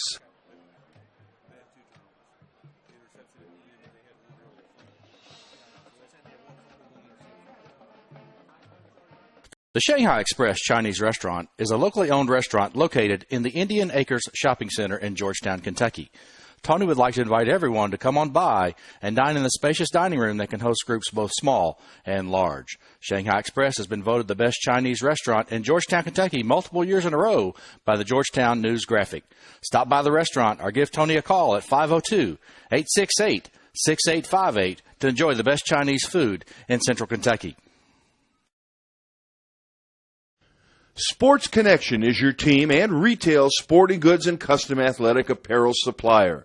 Sports Connection is located next to Kroger in the Washington Square Shopping Center in Georgetown. Sports Connection can outfit your team from hats to shoes and everything in between.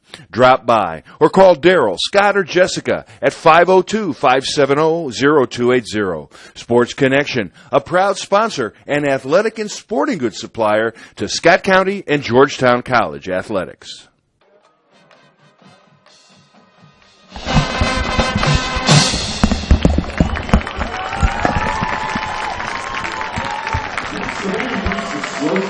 Welcome back to the Scott County Sports Network. Mike Ritchie along with the Governor, Mark Walls. We're at halftime here at the pit in Cincinnati, Ohio at Elder High School. Scott County finds himself down 21-7. What I do is I turn over to the Governor. We were able to keep our own stats here, so they're pretty unofficial. We don't have everything, but we got enough, and I'll turn it over to the Governor right now.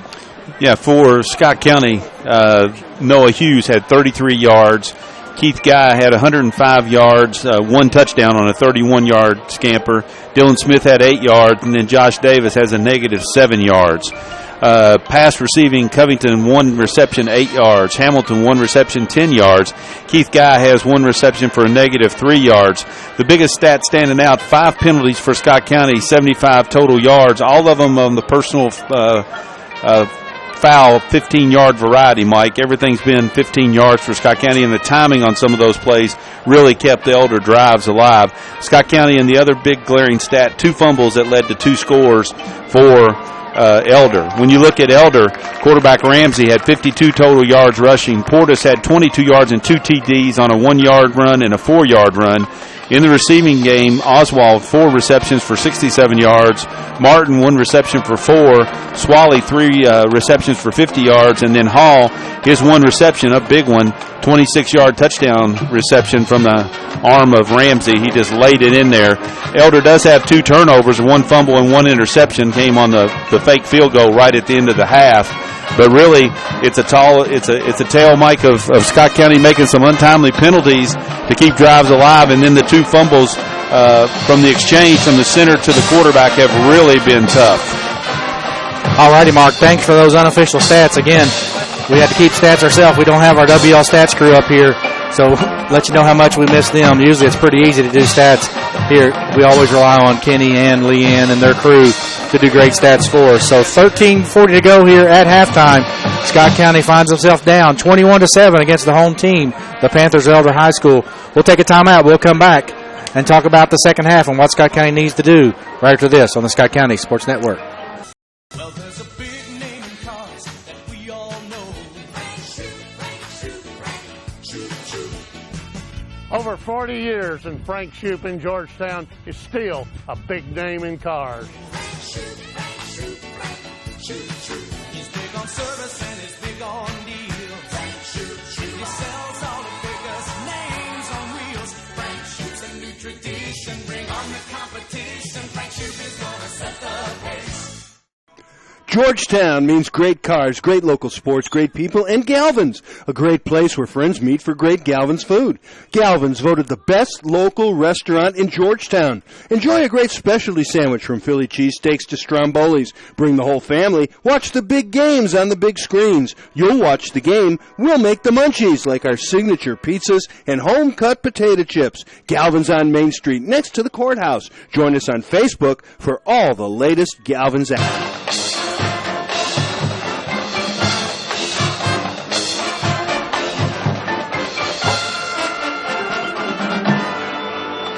Steve Skierman, agency manager at the Scott County Farm Bureau Insurance, would like you to know that as your local insurance agent, he is right here in your community, ready to help you with all your insurance needs.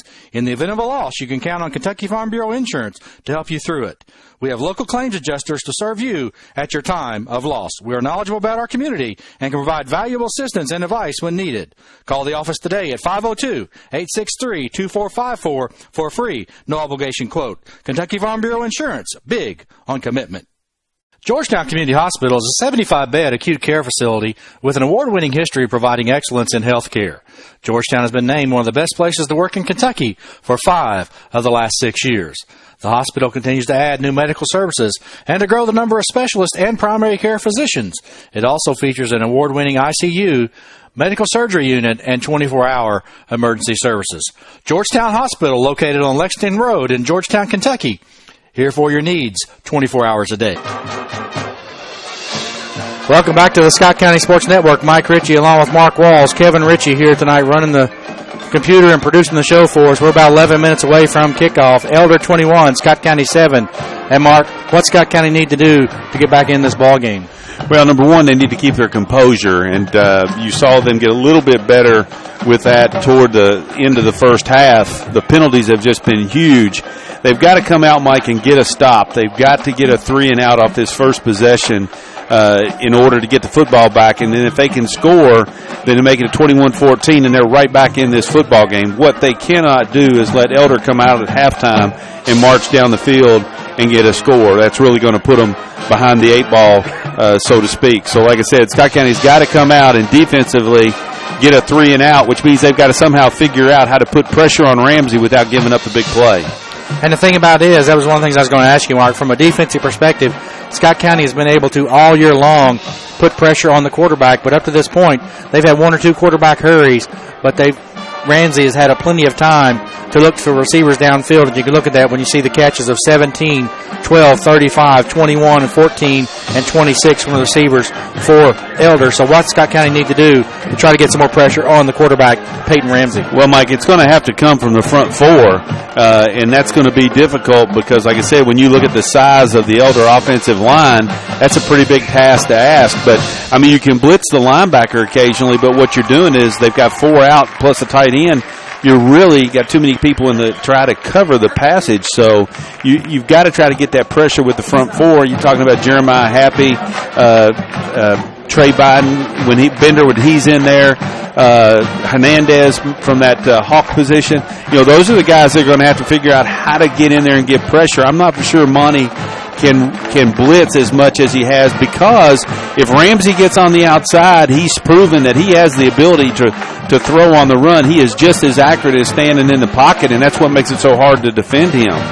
Yeah, the thing about it, Mark, you know, we talk about Scott County's defense all the time. Scott County's defense is a team defense. They expect pressure up front, they expect the linebackers to make plays, and they expect the defensive backfield guys to stay with the receivers long enough to allow the pressure defense from Scott County to get to the quarterback. When you're Scott County's defense tonight, Peyton Ramsey, his big offensive line, is keeping the Scott County initial rush off of him.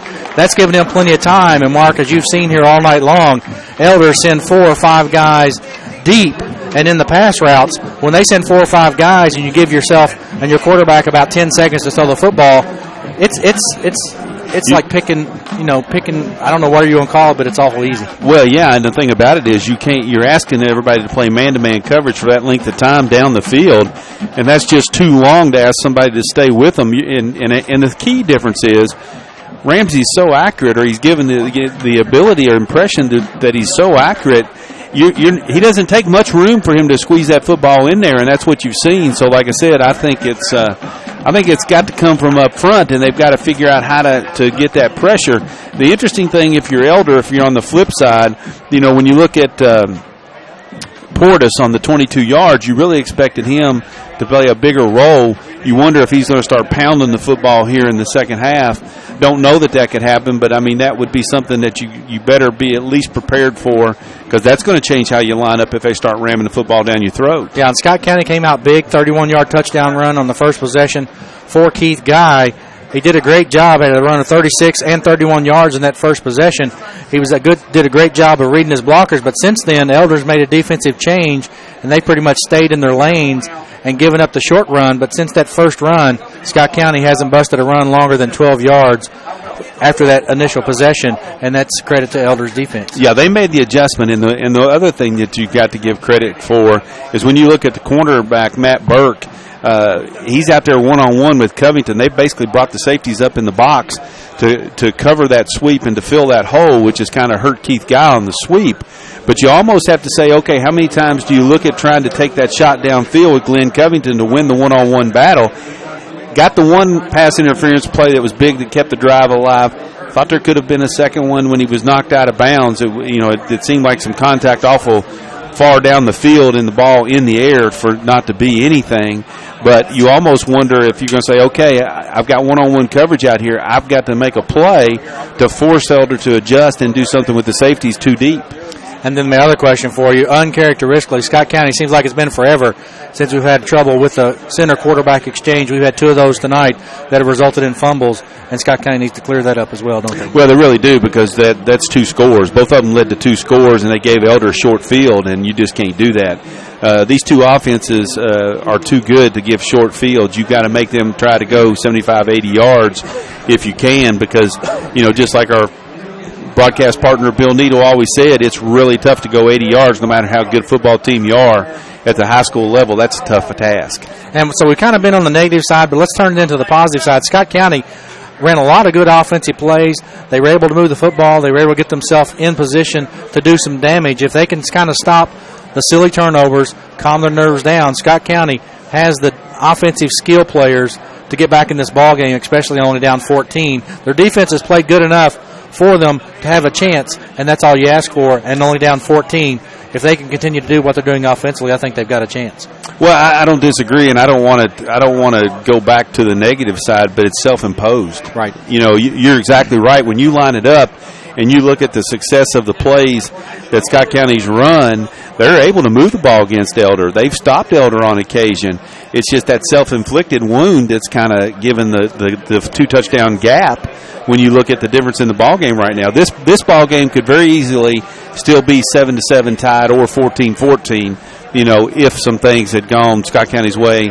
But again, that's football. You give Elder credit. I'm not taking anything away from them on that. They did a nice job. That's why they're up 21-7. But you're right, Mike. If Scott County can get their composure, they can get right back in this football game. But again, the first possession, Scott County has got to get a 3 and out and get the ball back and put it in the hands of their offensive playmakers so they can get that score. And then that changes. Right now, coming out of the half, Elder's going to have a lot of freedom. You're up 2 touchdowns. So if something happens and you make a mistake, it doesn't kill you. Like I said, if you get it back 21-14, it's a different ball game. All righty. And again, one thing about it, I really like our coaching staff. I think Coach Willard and Coach McKee from an offensive perspective, and then so Coach Monty McIntyre from the defensive side. If there's anybody out there that can figure it out and find out and figure out what Scott County needs to do to get back and win this football game, I'd put their money on the hats of those guys. Yeah, they've been very, very successful, and they'll make the adjustments. Like I said, it's going to be interesting to see on the defensive side. I think the bigger adjustment is going to be what Monty does to try to get pressure on Ramsey. I think the offense, like you said, Mike, they've proven they can move the football. All right, let's take a timeout and hear a word from one of our new sponsors, the Scott County Public Library. The Scott County Public Library allows 3-week checkout that allows you to enjoy favorite books, movies, and DVDs free. Unlike a credit card, Mark, we don't charge interest here at the Scott County Public Library. We save you money. We're open 24 hours and 7 days a week when you use your library card and PIN number to put books or movies on hold. Or you can download ebooks and free music. Scott County Public Library. Every day, every age. Also, September is Hispanic Heritage Month at Scott County Public Library.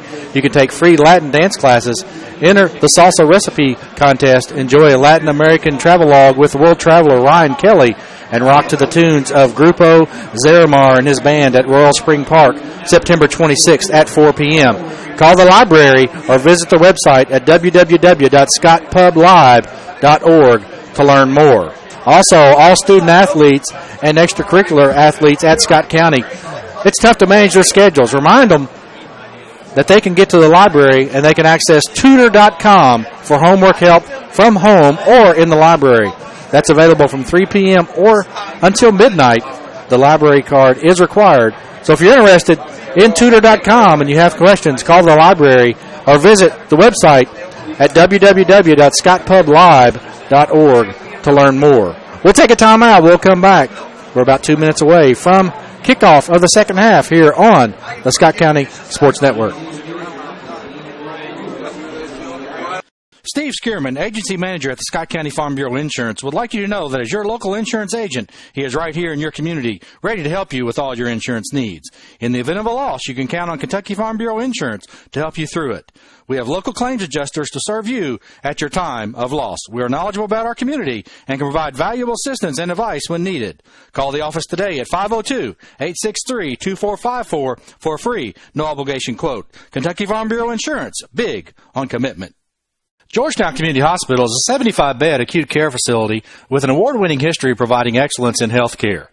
Georgetown has been named one of the best places to work in Kentucky for 5 of the last 6 years.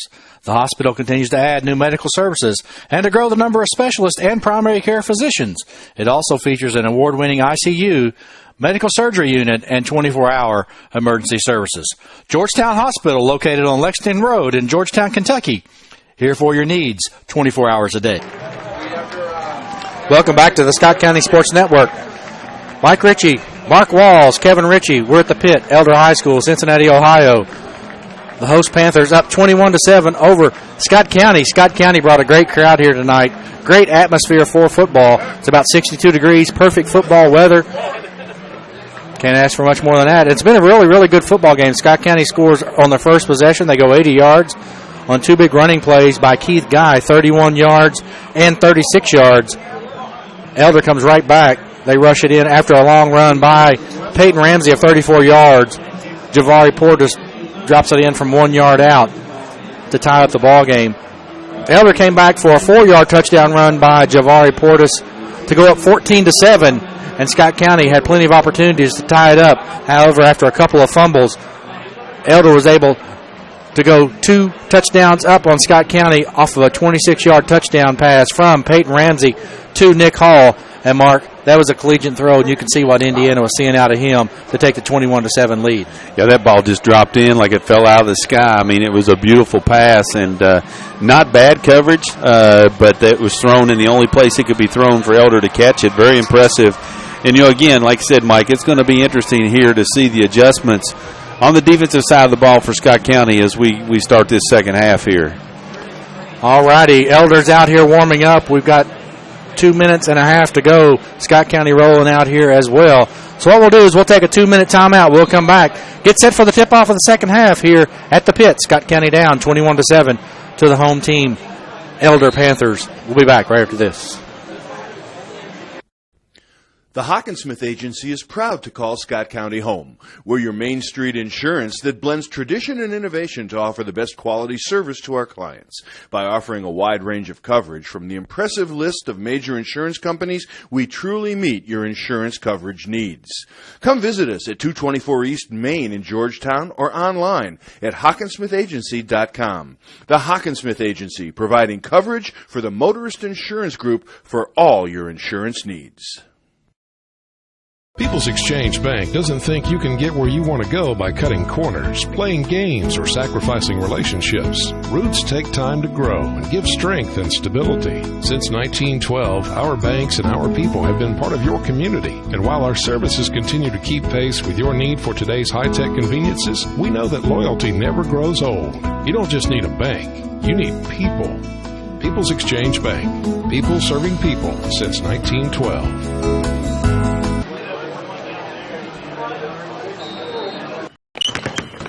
Whitaker bank shot. I'll give you a Whitaker bank shot. All right. Here's a real Whitaker bank shot. Yes, sir. Here's a winning Whitaker bank shot. Nice shot. Whitaker bank shot.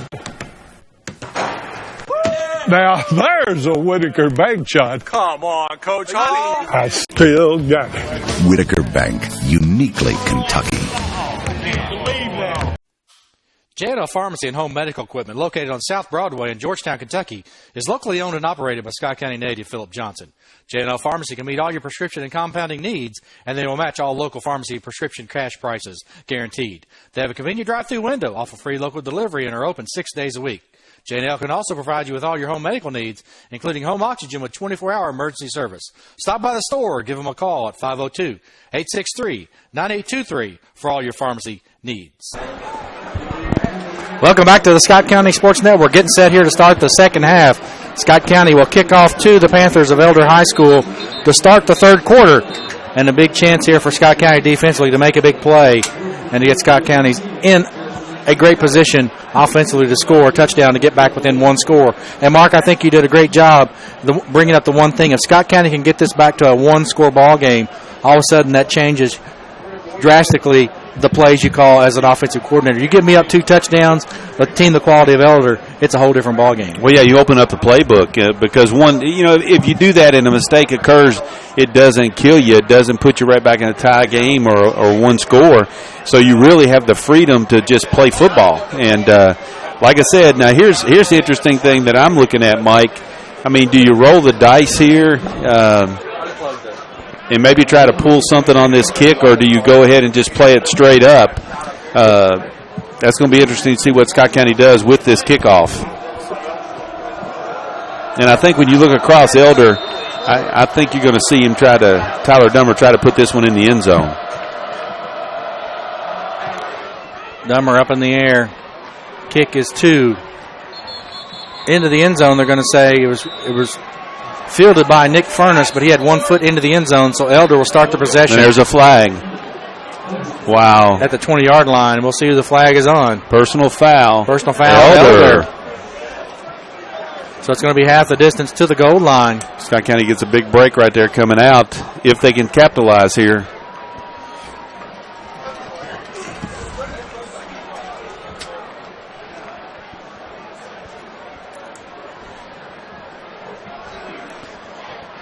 So it's going to be a 10-yard penalty against the Panthers. They'll start the possession 1st and 10. Coming out, the quarterback is still number 12, Peyton Ramsey. Nick Hall. Close to the big tackle, Kramer. Here's the handoff up the middle to Javari Portis. He slips. Wow, if he doesn't slip, Mike, he's one-on-one with. He slips at the 23-yard line. That'll be a pickup of 13 yards for Portis. Yeah, he was one-on-one with Cooper Robb if he doesn't slip and fall, and he weighs Cooper probably 100 pounds. Now, if you ask Cooper, he's going to say, I knocked him down. I understand. So they're going to say a pickup of 8 yards to the 18-yard line, Oh, nice play there by Hernandez, but wasn't able to. Eric Abney tackles from behind.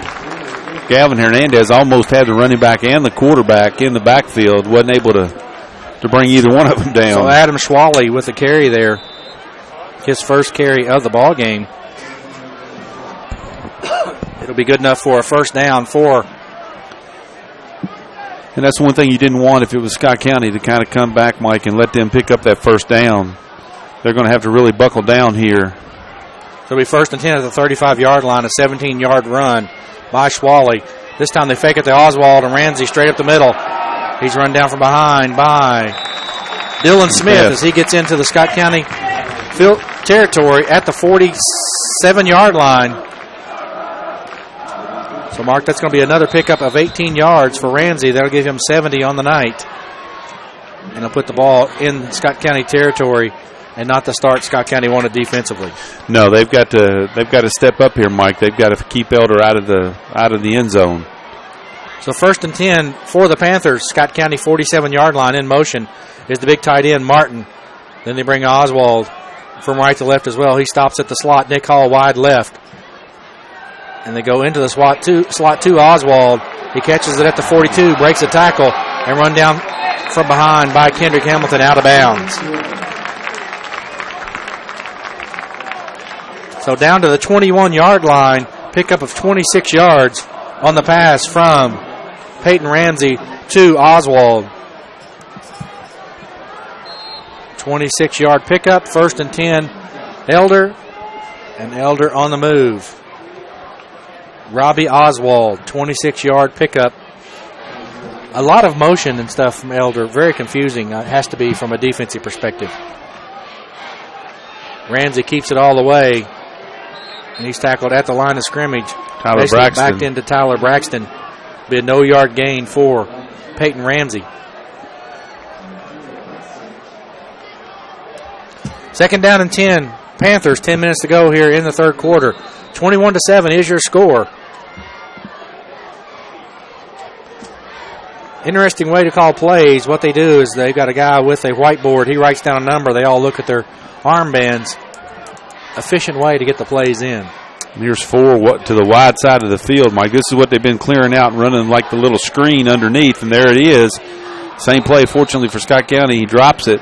Yep, the pass intended for Robbie Oswald falls incomplete. That's that same play where 3 clear it deep, and he just kind of takes 2 steps off the line. It's just like throwing a sweep or running a short screen pass. So third down and 10, a big play defensively for Scott County. Elder was this close right at the end of the half, went for a field goal, but it was a fake. Robbie Oswald's pass was picked off by Dylan Smith as the buzzer went off to end the first half. So Adam Swally in the backfield. And as I say, he's not stayed there. He's at the slot along with Robbie Oswald. O'Brien wide open to the left. They're going to throw it inside to Nick Hall on the slant. It's going to be a pickup of 5 yards down to the 26-yard line. And the blitz did work right there. Braxton did not get to Ramsey, but he did make him throw it before he wanted to. The ball's at the 17-yard line. So now here's the question. So they're going to say a pickup of 4 yards, so it's going to be fourth down and 6. It looks like he's keeping his offensive unit on the field. He's not going to try the field goal. You would think this would be a chip shot. So the big play for both sides. Elder trying to keep the momentum. Scott County trying to turn the tide. A big play. Big opportunity for Scott County's defense. 4th and 6. And there's the blitz. They brought the pressure. Braxton misses him. And Ramsey throws it up into the end zone to Nick Hall. He goes over top of Keith Guy for the touchdown pass. 17-yard touchdown pass to Nick Hall. And again, Scott County had the pressure. They had the blitz. Tyler Braxton just missed Peyton Ramsey. And so a 17-yard touchdown pass from Peyton Ramsey to Nick Hall. Nick Hall, very efficient. 3 catches, 2 touchdowns on the night. And that was a big opportunity missed there by Scott County's defenses. They had the defense they wanted. And again, once he missed the first guy missed him, he just lobs it up to Nick Hall. Nick Hall at 6'5", goes up and gets it. Over top of Keith Guy. Hornerados with the kick. Oswald with the hold. The kick is up and good. 28-7 is your score. 8:48 to go. On the 17-yard touchdown pass from Peyton Ramsey to Nick Hall. We'll be back right after this.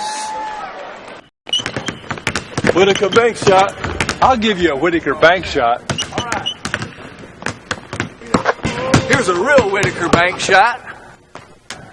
Yes, sir. Here's a winning Whitaker bank shot. Nice shot. Whitaker bank shot. Now, there's a Whitaker bank shot. Come on, Coach. Honey. I still got it. Whitaker Bank, uniquely Kentucky. Welcome back to the Scott County Sports Network. Golden opportunity missed there by Scott County's defense. They had them 4th and 7. And Peyton Ramsey made Tyler Braxton miss him. Once he did that, he lobs it up to Nick Hall. Nick Hall wins the jump ball battle with Keith Guy for the touchdown. And Scott County down 21.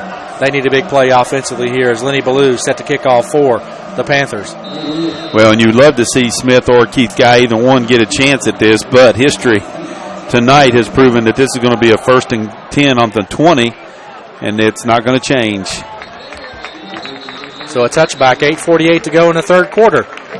Scott County needs to find their mojo here offensively, as they need a long possession here, if nothing more than to give the defense of Scott County a little bit of a breather. Yeah, been on the field a long time.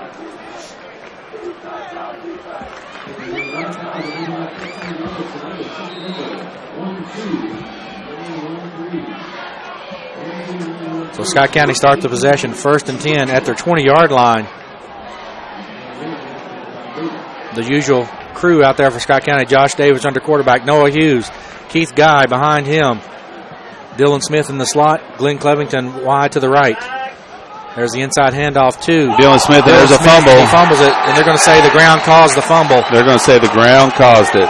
Scott County gets a break.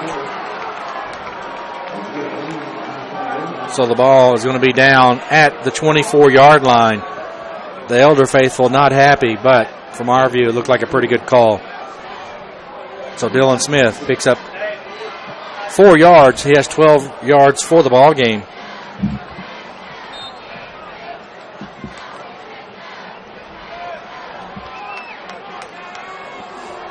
Second down and 6, 24-yard line. Davis under the center, Kobe McKee. Quick pass out to Glenn Covington. He catches it. Ryan Furness holds on for dear life. It's going to be a pickup of 4 yards. It's a tough 4 yards. So 2 catches for Glenn Covington.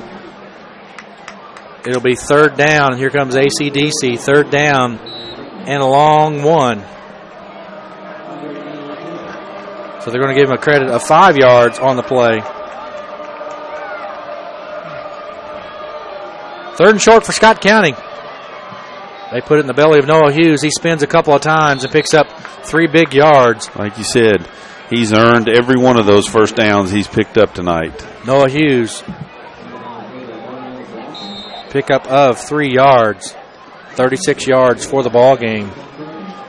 And that's Noah Hughes, Mark. You got the stats there. It's what he's carried the ball quite a bit tonight.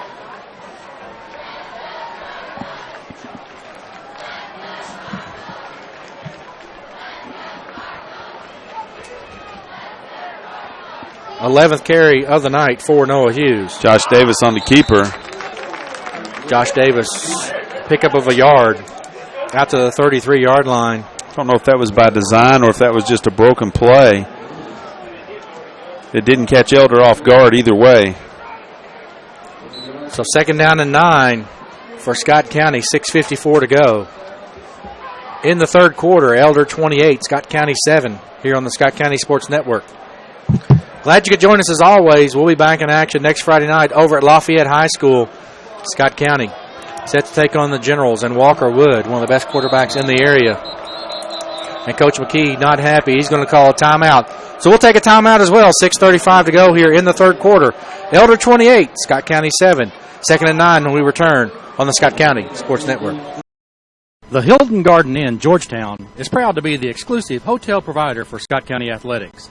As Georgetown's premier hotel, Hilton Garden Inn provides comfortable accommodations, flexible meeting space, and a full-service restaurant just inside the lobby. Come join us for daily home-cooked specials in the All-American Grill, which is open for both breakfast and dinner. A winning team, the Scott County Cardinals, and the Hilton Garden Inn, Georgetown. United Bank, together with you. We offer all the services you're looking for in a financial institution: convenience, great accounts, internet banking, and attentive customer service. With today's hectic pace, it's good to know United Bank meets your needs with locations right where you need them. With 13 offices in Scott, Jessamine, Fayette, and Woodford counties, 24/7 access to cash at our branch ATMs, and the Bluegrass Cash locations in Lexington, United Bank is together with you. Member FDIC, equal health. Handoff to Keith Guy around the right side. Good job of containing again by the Elder Panther defense. On the tackle for Elders, number 20, Ben Allison. Keith Guy gets it out to the 37-yard line, a gain of 4 yards for Keith Guy. That gives him 109 for the night. Those are good numbers, but he had, Mark, if you look at it, realistically, he had 67 of those in the first possession. Yeah, they've done a nice job of adjusting to that sweep. Under 6 minutes to go. 28-7 is your score. Kendrick Hamilton in motion. Pitch to the left. Keith Guy. He's got blockers. Oh, nice job. And a great hit there by David Heisel. As he knocks him down short of the first down, they're going to say it's on the 41.5-yard line. So let's make it the 41. So pick up a 4 yards for Keith Guy. And it'll be third down and short. Keith Guy didn't see David Heisel coming, and he got his money's worth on that hit, didn't he? Yeah, he did. But he did a nice job of coming around the barn, I thought, to get back in the play. Looks like Covington's going to line up on the short side of the field this time, Mike. So 4th and 1 for Scott County. They're going to give it to the bowling ball, Noah Hughes. Oh, nice job by Noah. He's going to get it out to the 35 or 45-yard line. So pick up a 4 yards and a first down for Noah Hughes, Mark. I wish we had official stats because we could see, but Noah Hughes has picked up about 5 or 6 first downs for Scott County in a short yardage situation here tonight. Going to come back with Covington again on the short side, Mike. This time Keith Guy is in the wing on the left side. They're going to fake it to Noah Hughes. Oh, Josh Davis puts it down, and before he can get it back up, on the quarterback sack is big 98, Spencer Condra. Spencer Condra all in the grill of Josh Davis. Yeah, textbook. 6'3", 205, defensive end, the senior with a big play. And that's going to be a quarterback sack back to the 38-yard line. So it'll be a loss of 6 yards. That loss will go to Mr. Davis. And he had 0 time. Usually he fakes that handoff, he hides it on his hip, and it gives him time to look up and get his feet underneath of him. But as soon as he pulled it up, he really didn't even get it up to his shoulders before Kendra put him to the mat. Oh, and Keith Guy. Pushed back by Ryan Furness. So back-to-back loss of yardage for Scott County. This time they're back to the 37-yard line, or 36-yard line. That'll be a loss of 2 for Scott County's Keith Guy. That'll make it 3rd down and 19 for the Cardinals.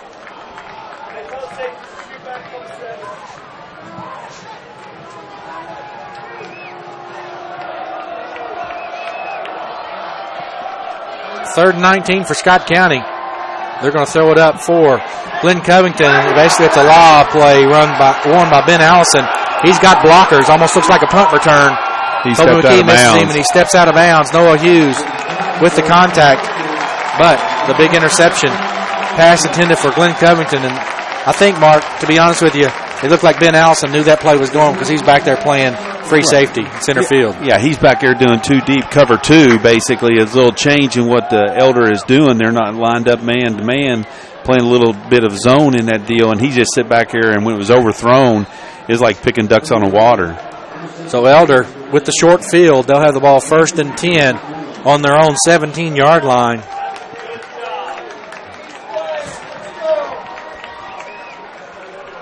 Peyton Ramsey has Javari Portis behind him in motion. Robbie Oswald, they're going to give it to Portis. Portis bounces outside. Got Robbie Oswald in front of him. He's going to split the defenders and get down. They're going to call him a touchdown. They're going to give him a 17-yard run by Javari Portis.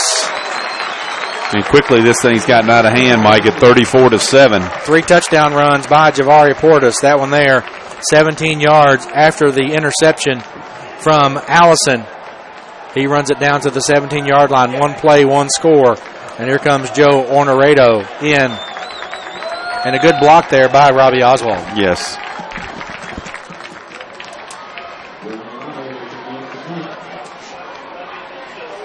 So 3:15 to go here in the third quarter. 34-7. We've got a flag. Too many players. Looks like there's too many players on the field. Coach McKee's not going to be happy with this one if it's against Scott County. Yep, they're going to say illegal substitution. Here comes Ramsey. The coach is going to run down. He's going to check and say, hey, can we just take it off on the kickoff? And with Lenny. It doesn't matter. With the kicker, Lenny Ballou, I don't think it's going to make a big difference.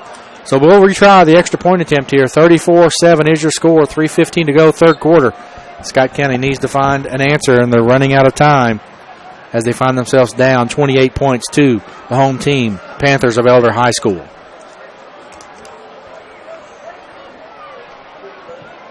Kick is up and good. So 35-7 is your score. 3:15 to go here in the third quarter. We'll take a timeout. We'll come back. Well, let's stay here and let's do a word from our newest sponsor, Scott County Public Library. One thing about it, Mark, all you hear all the time is if I found it on the internet, Mark, it has to be true.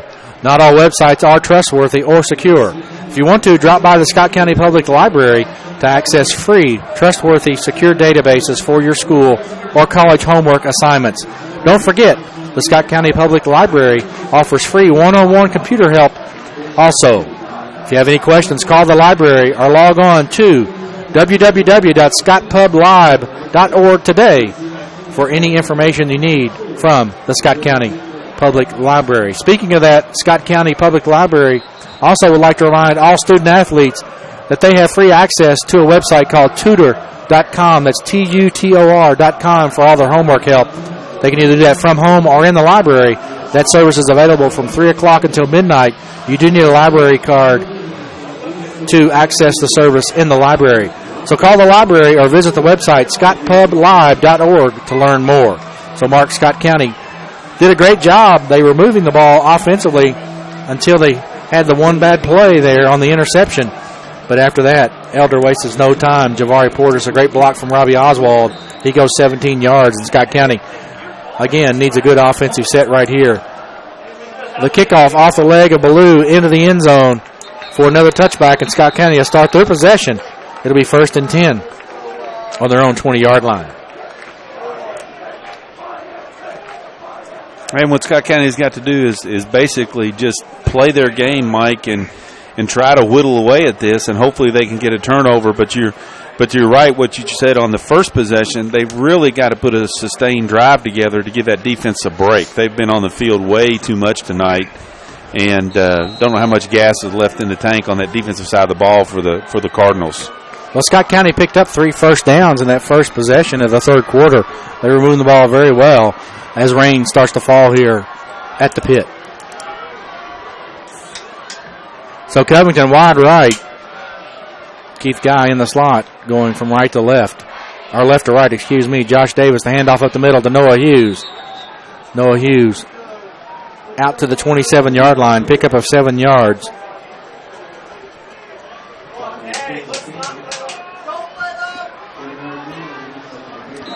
Under 3 to go in the third quarter. 35-7 is your score.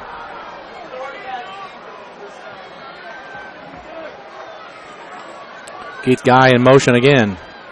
Pitch out to the right to Dylan Smith. Dylan Smith out across to the 32-yard line. Be a pickup of 5 and a first down for Scott County. Belser on the tackle. Dylan Smith, 17 yards on 3 carries for the night.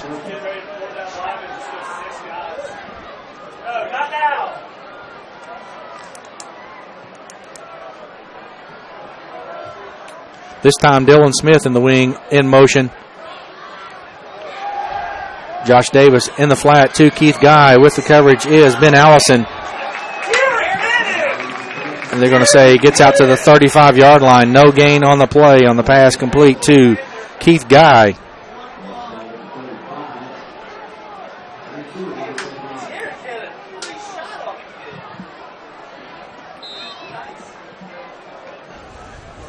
So they're going to give him a pickup of 2 yards out to the 35. That was some generous forward progress. So 2nd down and 8 for Scott County. Under 2 minutes to go here in the third quarter. Mike Covington goes to the wide side of the field, which is the normal setup for Scott County tonight.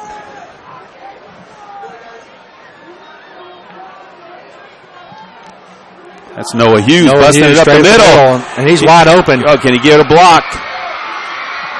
Simon Bond tries to get the block, and they run him down at about the 8-yard line. A great run by Noah Hughes. A pickup of 27 yards by the Bulldozer. Noah Hughes for Scott County. His biggest run of the night. Nice play right there by Noah. And give the offensive line credit. They did a nice trap block, created a hole. He was able to pop through, and for the first time tonight, wasn't any purple jerseys waiting there to hit him. So a great run. Simon Bond tried to go down there and get a block for him. But Noah Hughes smelled end zone, just ran out of steam and was run down from behind. Keith Guy hit initially by Keith Orloff, the inside linebacker from Elder. Ball down to the 8-yard line. They're going to say no gain on the play. 2nd and goal from the 8-yard line.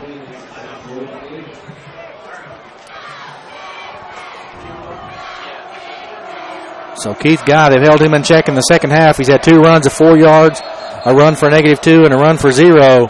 And we're going to get a timeout as the official runs over and talks to Coach McKee.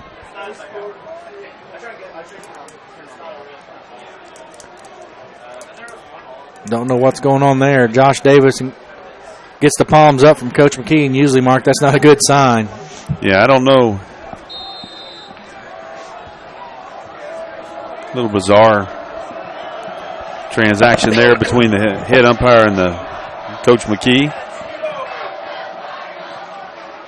Noah Hughes up the middle again. They're going to say this time he gets down to the 6-yard line, so a pickup of 2 yards on the play for Noah Hughes. He had the big run to get Scott County down in scoring position of 27 yards.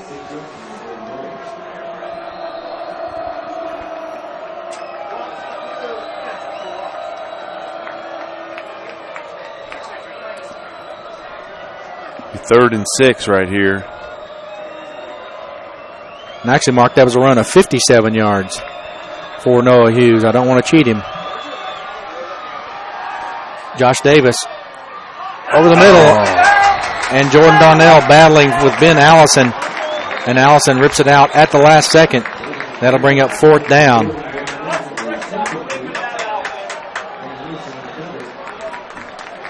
And that's the end of the third quarter. So into the third quarter, that correction, my bad. Noah Hughes ran it for 57 yards down to the 8-yard line. So it'll be 4th down and 6 when we come back from the 6-yard line here on the Scott County Sports Network. Your score through 3 quarters, Elder 35, Scott County 7. Back after this.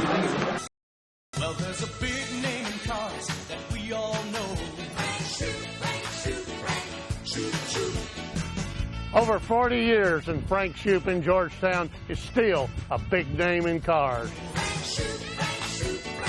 He's big on service and he's big on deals. He sells all the biggest names on wheels. Frank Shoup's a new tradition. Bring on the competition. Frank Shoup is gonna set the pace. Georgetown means great cars, great local sports, great people, and Galvin's, a great place where friends meet for great Galvin's food.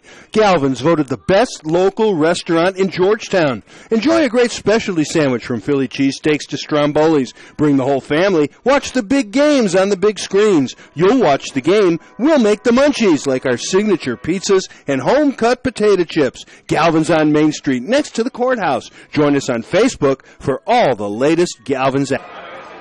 Welcome back to the Scott County Sports Network. Coach Jim McKee brings in Tyler Dummer to attempt. Looks like a 24-yard field goal to line it up on the right hash mark. The hold is down, and Dummer's kick is up and good. So with 11:57 to go in the ball game, Scott County with a 24-yard field goal from the toe of Tyler Dummer, and your score 35-10.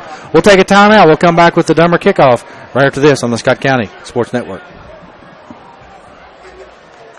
Exchange Bank doesn't think you can get where you want to go by cutting corners, playing games, or sacrificing relationships. Roots take time to grow and give strength and stability. Since 1912, our banks and our people have been part of your community. And while our services continue to keep pace with your need for today's high-tech conveniences, we know that loyalty never grows old. You don't just need a bank, you need people. People's Exchange Bank. People serving people since 1912. Welcome back to the Scott County Sports Network. Scott County dents the scoring column. It's been a long time since the first possession of the ball game where they go 80 yards. This time they settle for a 24-yard Tyler Dummer field goal. So Dummer kicking off from the 40-yard line back. They're expecting an onside kick as you got Javari Portis and number 3, Adam Schwally. Tariq Daly, and Dummer's kick into the end zone. So Elder, 1st and 10 at the 20-yard line. It's been a battle of touchbacks for the kickers. Only one of them has not come back to the end zone after it leaves the toe of the kicker. Yeah, it's been the special teams from that perspective for both teams have been outstanding because both teams have had to go 80 yards. each time. Elder's just been more efficient at it tonight than Scott County has. Let's see if the defense here can try to put together a stand, Mike, and see if we can get the football back. They're going to need a couple breaks here, and I'm not sure if Elder's going to be cooperative, but let's see what the red and white can do. Ramsey still in. He hands it straight up the middle to Javari Portis.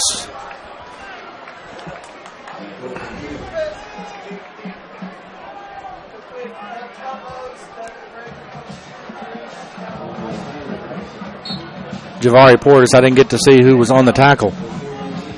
Looks like Jeremiah Happy was in there, Mike, and Braxton. A little at 4 or 5 right there at the front. 24-yard line is where the nose of the football is. That'll mean that Portis picks up 4 yards on the play. They're going to go to Portis again. This time he makes one guy miss. Dylan Smith with the ankle tackle. And Kendrick Hamilton in with the assist. He'll get out to the 27-yard line, a pickup of 3 yards. It'll be 3rd and 3. Looks like you're going to get a good heavy dose of Portis on this series from Elder. As we say with our fullback dive play, if you can't stop it, well, I'm going to keep running it. Yeah. Well, and what you got to be careful of, though, right here is it's going to draw everybody in. Clock's running, 10:46. 35-10 is your score. We're in the 4th quarter. Rain still coming down. Oh, so lightly. Out wide here to the left is Adam Swally. Oswald in motion, and Peyton Ramsey says, I need a timeout. And we'll take a timeout as well.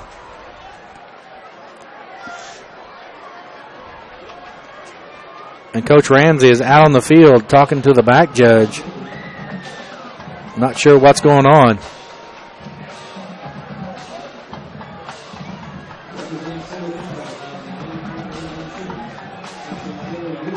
Scott County Physical Therapy is a privately owned physical therapy practice specializing in outpatient orthopedics, sports and industrial rehab, neurological rehabilitation, low back pain, neck pain, and arthritic conditions. Our mission is to provide the highest quality physical therapy to assist each individual and the community at large. Scott County Physical Therapy, a journey to wellness. To contact the physical therapist and Scott County Physical Therapy, please dial 502-863-4242. Scott County Physical Therapy is the title sponsor for Scott County Athletics. Welcome back to the Scott County Sports Network. It'll be 3rd down and 2 at the 28-yard line.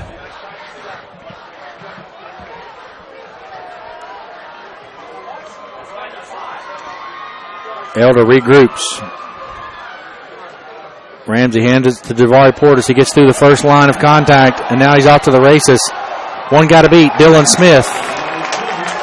And that'll be a pickup. Well, good enough for a 1st down. Javari Portis.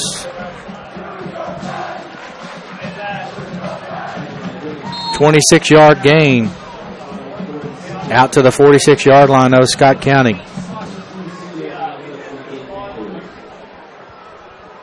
26-yard pickup by Javari Portis, and Mark, as soon as he got through the first wave of Scott County defenders, he was off to the races. Nick Hall sprints out wide to the right. Here comes Portis in motion back to the backfield.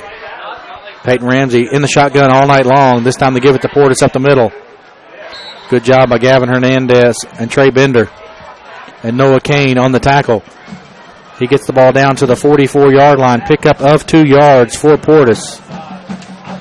And then, like you said, Mike, they're doing a pretty good job of getting him active in this series. And unless Scott County can prove they're going to stop him, they're going to get a heavy dose of him the rest of this football game.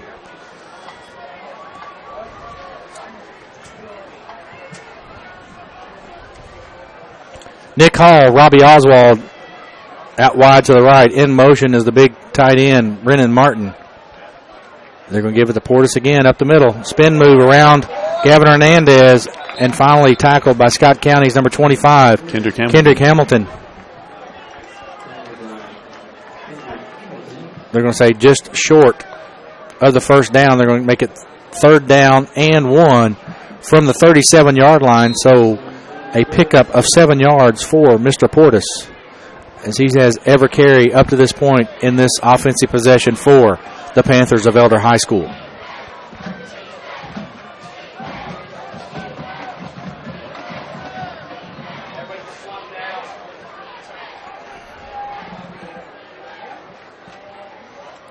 Here comes Portis again, Scott County. A bunch of Cardinals right there. Trey Bender, Tyler Braxton, Keyshawn Brent, Noah Kane. About 5 tacklers met him. And I don't think he got it, Mark. It'll be 4th down. No gain on the play from Mr. Portis. This is going to be a battle of wills right here. You know, Elder's going to go for it again. Yeah. And a great job by Scott County's and if you're interior lineman right there. Yeah, and if you're right here, you got to watch for the play. You got to watch for everybody's going to be crowding the line of scrimmage. Don't let one pop you and go the distance here. And number 85, Darius Williams, is out to the right side. Peyton Ramsey with the direct snap. He falls down, but falls down right at the 35-yard line. He fell forward, which was good. He tripped over number 77, his offensive lineman who was pulling. So they're going to pick up of 2 yards on the play. That'll be good enough for a 1st down for the Panthers. Just outside the 35-yard line of Scott County. 7:33 to go. 35-10 is your score.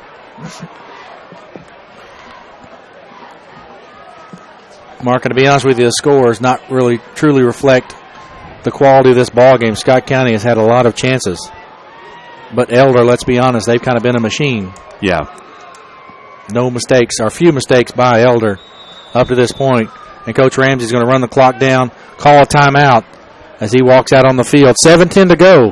Elder calls their 2nd timeout of the night. Up 35-10. We'll be back on the Scott County Sports Network right after this. Whitaker bank shot. I'll give you a Whitaker bank shot. All right. Here's a real Whitaker bank shot. Yes, sir. Here's a winning Whitaker bank shot. Nice shot. Whitaker bank shot. Now, there's a Whitaker bank shot. Come on, Coach Honey. I still got it. Whitaker Bank, uniquely Kentucky. Welcome back to the Scott County Sports Network. 7:10 to go here, 35-10. 1st and 10 for the Panthers at the Scott County 35-yard line.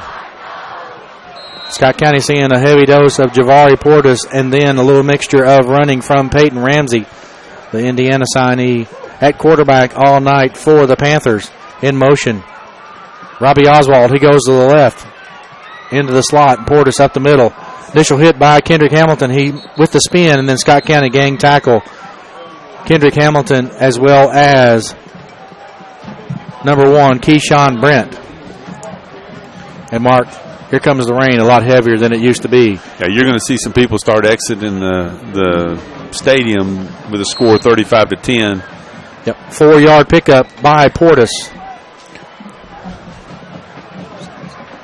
9 carries for Portis here in the second half. He only had 6 carries in the first half, so 15 carries on the night for Portis.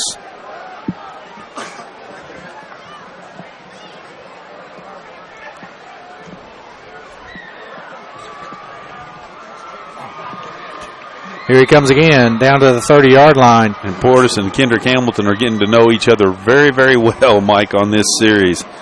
As Kendrick Hamilton's shoestring tackle there probably saves the touchdown. So 6 minutes to go, 35-10 is the score. And right now, Elder's content to run this clock as well, Mike. Sign of a good football team. They were speeding it up, spreading it out, throwing it all over the place first half. Gotten the big lead here. Now they're managing the clock and running their tailback. Yeah, and according to the Cincinnati Enquirer article that I read last week, this is what they did to Lakota West. They got the lead, and Lakota just couldn't stop them. And they go into this ball control offense. And when you got Portis out there, Mark, you know, he's sitting there at 6'2", 205. They're going to make number 90 and number 75 leave the field, hoping for this just one series.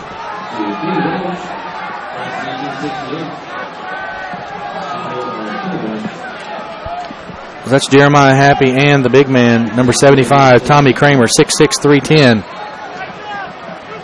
Going against Jeremiah Happy at 5'10", 300.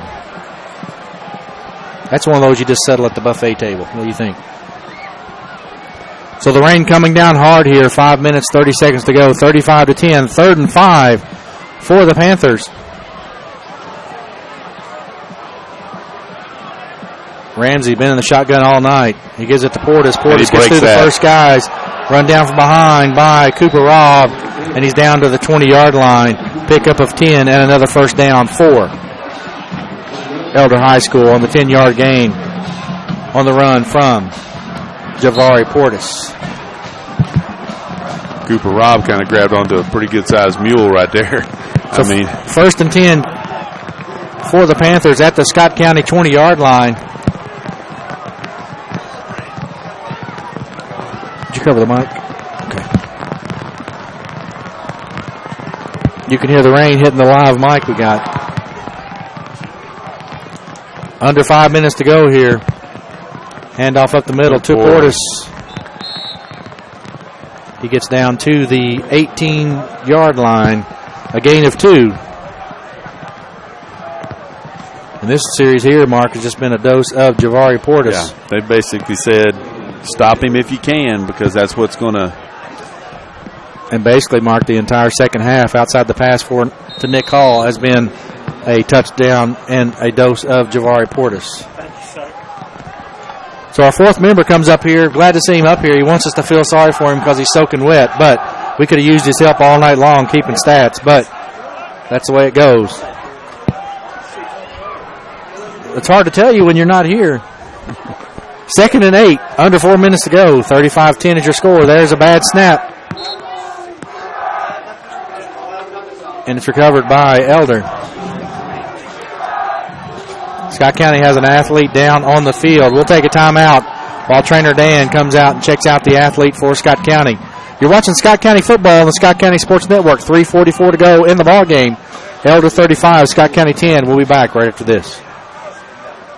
Well, there's a big name in cars that we all know. Over 40 years, and Frank Shoup in Georgetown is still a big name in cars. He's big on service and he's big on deals. He sells all the biggest names on wheels. Frank Shoup's a new tradition. Bring on the competition. Frank Shoup is gonna set the pace. Georgetown means great cars, great local sports, great people, and Galvin's, a great place where friends meet for great Galvin's food. Galvin's voted the best local restaurant in Georgetown. Enjoy a great specialty sandwich from Philly cheesesteaks to Strombolis. Bring the whole family. What? Welcome back to the Scott County Sports Network. 3rd down and 8 for the Panthers. They've got Javari Portis in the backfield. They have Nick Hall, Robbie Oswald spread out to the left. They're going to give it to Portis. He meets Kendrick Hamilton at the 15-yard line. He gets down to the 14, and Scott County with a stop, and that'll bring up 4th down and 4 after a 4-yard gain by Javari Portis.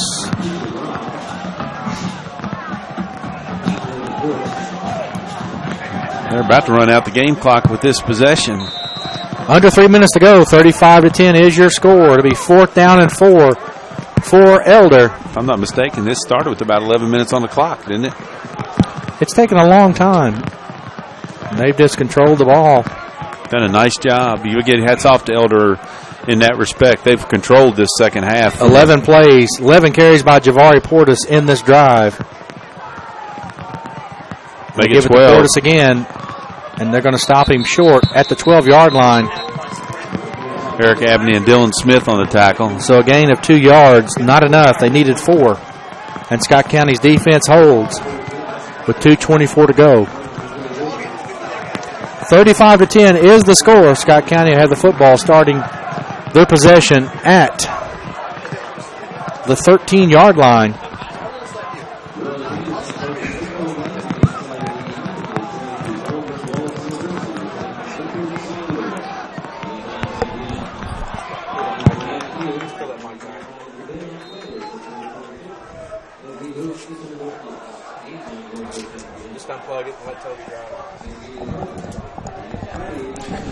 So Scott County, Josh Davis still under center for Scott County hands it off left side to Kendrick Hamilton. He's run down from behind by Zach Lyons. He gets it out to the 20-yard line. So it'll be a pickup of 7 yards for Kendrick Hamilton. Your stuff's more important. Kendrick Hamilton's first carry of the night. Good for 7 yards. Covington out wide to the left. Josh Davis under center. They're going to do a reverse, wide receiver reverse to Glenn Covington. Smelled out, played perfectly. Be a loss of about 3 yards on the play as he's brought down at the 17. Elder did a nice job. Stayed at home, stayed in their lanes.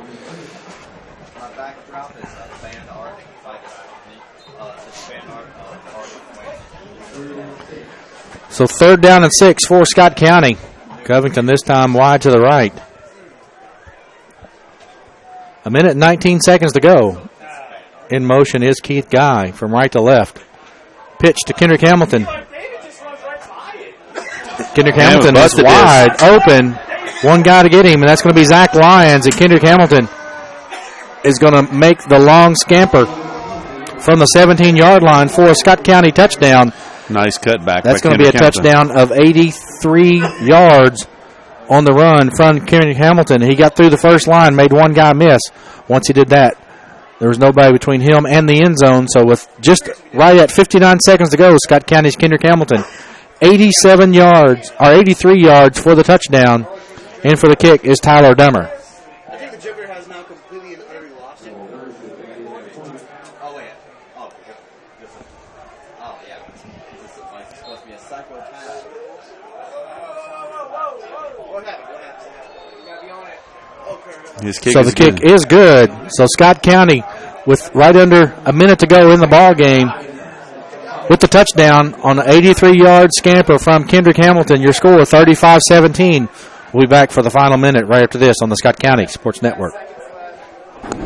Scott County Physical Therapy is a privately owned physical therapy practice specializing in outpatient orthopedics, sports and industrial rehab, neurological rehabilitation, low back pain, neck pain, and arthritic conditions. Our mission is to provide the highest quality physical therapy to assist each individual and the community at large. Scott County Physical Therapy, a journey to wellness. To contact the physical therapist and Scott County Physical Therapy, please dial 502-863-4242. Scott County Physical Therapy is the title sponsor for Scott County Athletics.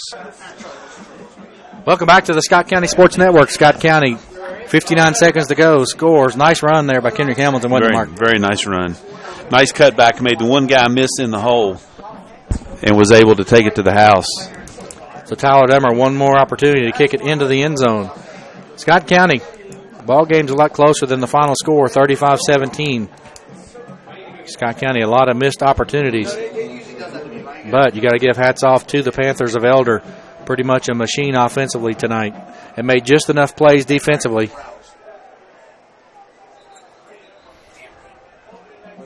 And one thing about it, when they did make the play defensively, they made Scott County pay for it on the offensive side, didn't they, Mark? Yeah, they really did. The two turnovers, the two fumbles were very, very costly. With the short field, Elder capitalized, and that's kind of what gave them the breathing room that Scott County never could overcome. Yeah, but you know, this is also a game, Mike, where Scott County is going to be able to take this game film and evaluate and see where they can do some things better and correct some things. And you can play what if all the time in athletics, but it would have been interesting to see if Scott County hadn't had the two turnovers, what this score would have been at halftime and how that changes the mental play of the second half. So Elder, Peyton Ramsey, just going to looks like he's going to take a knee. And he does.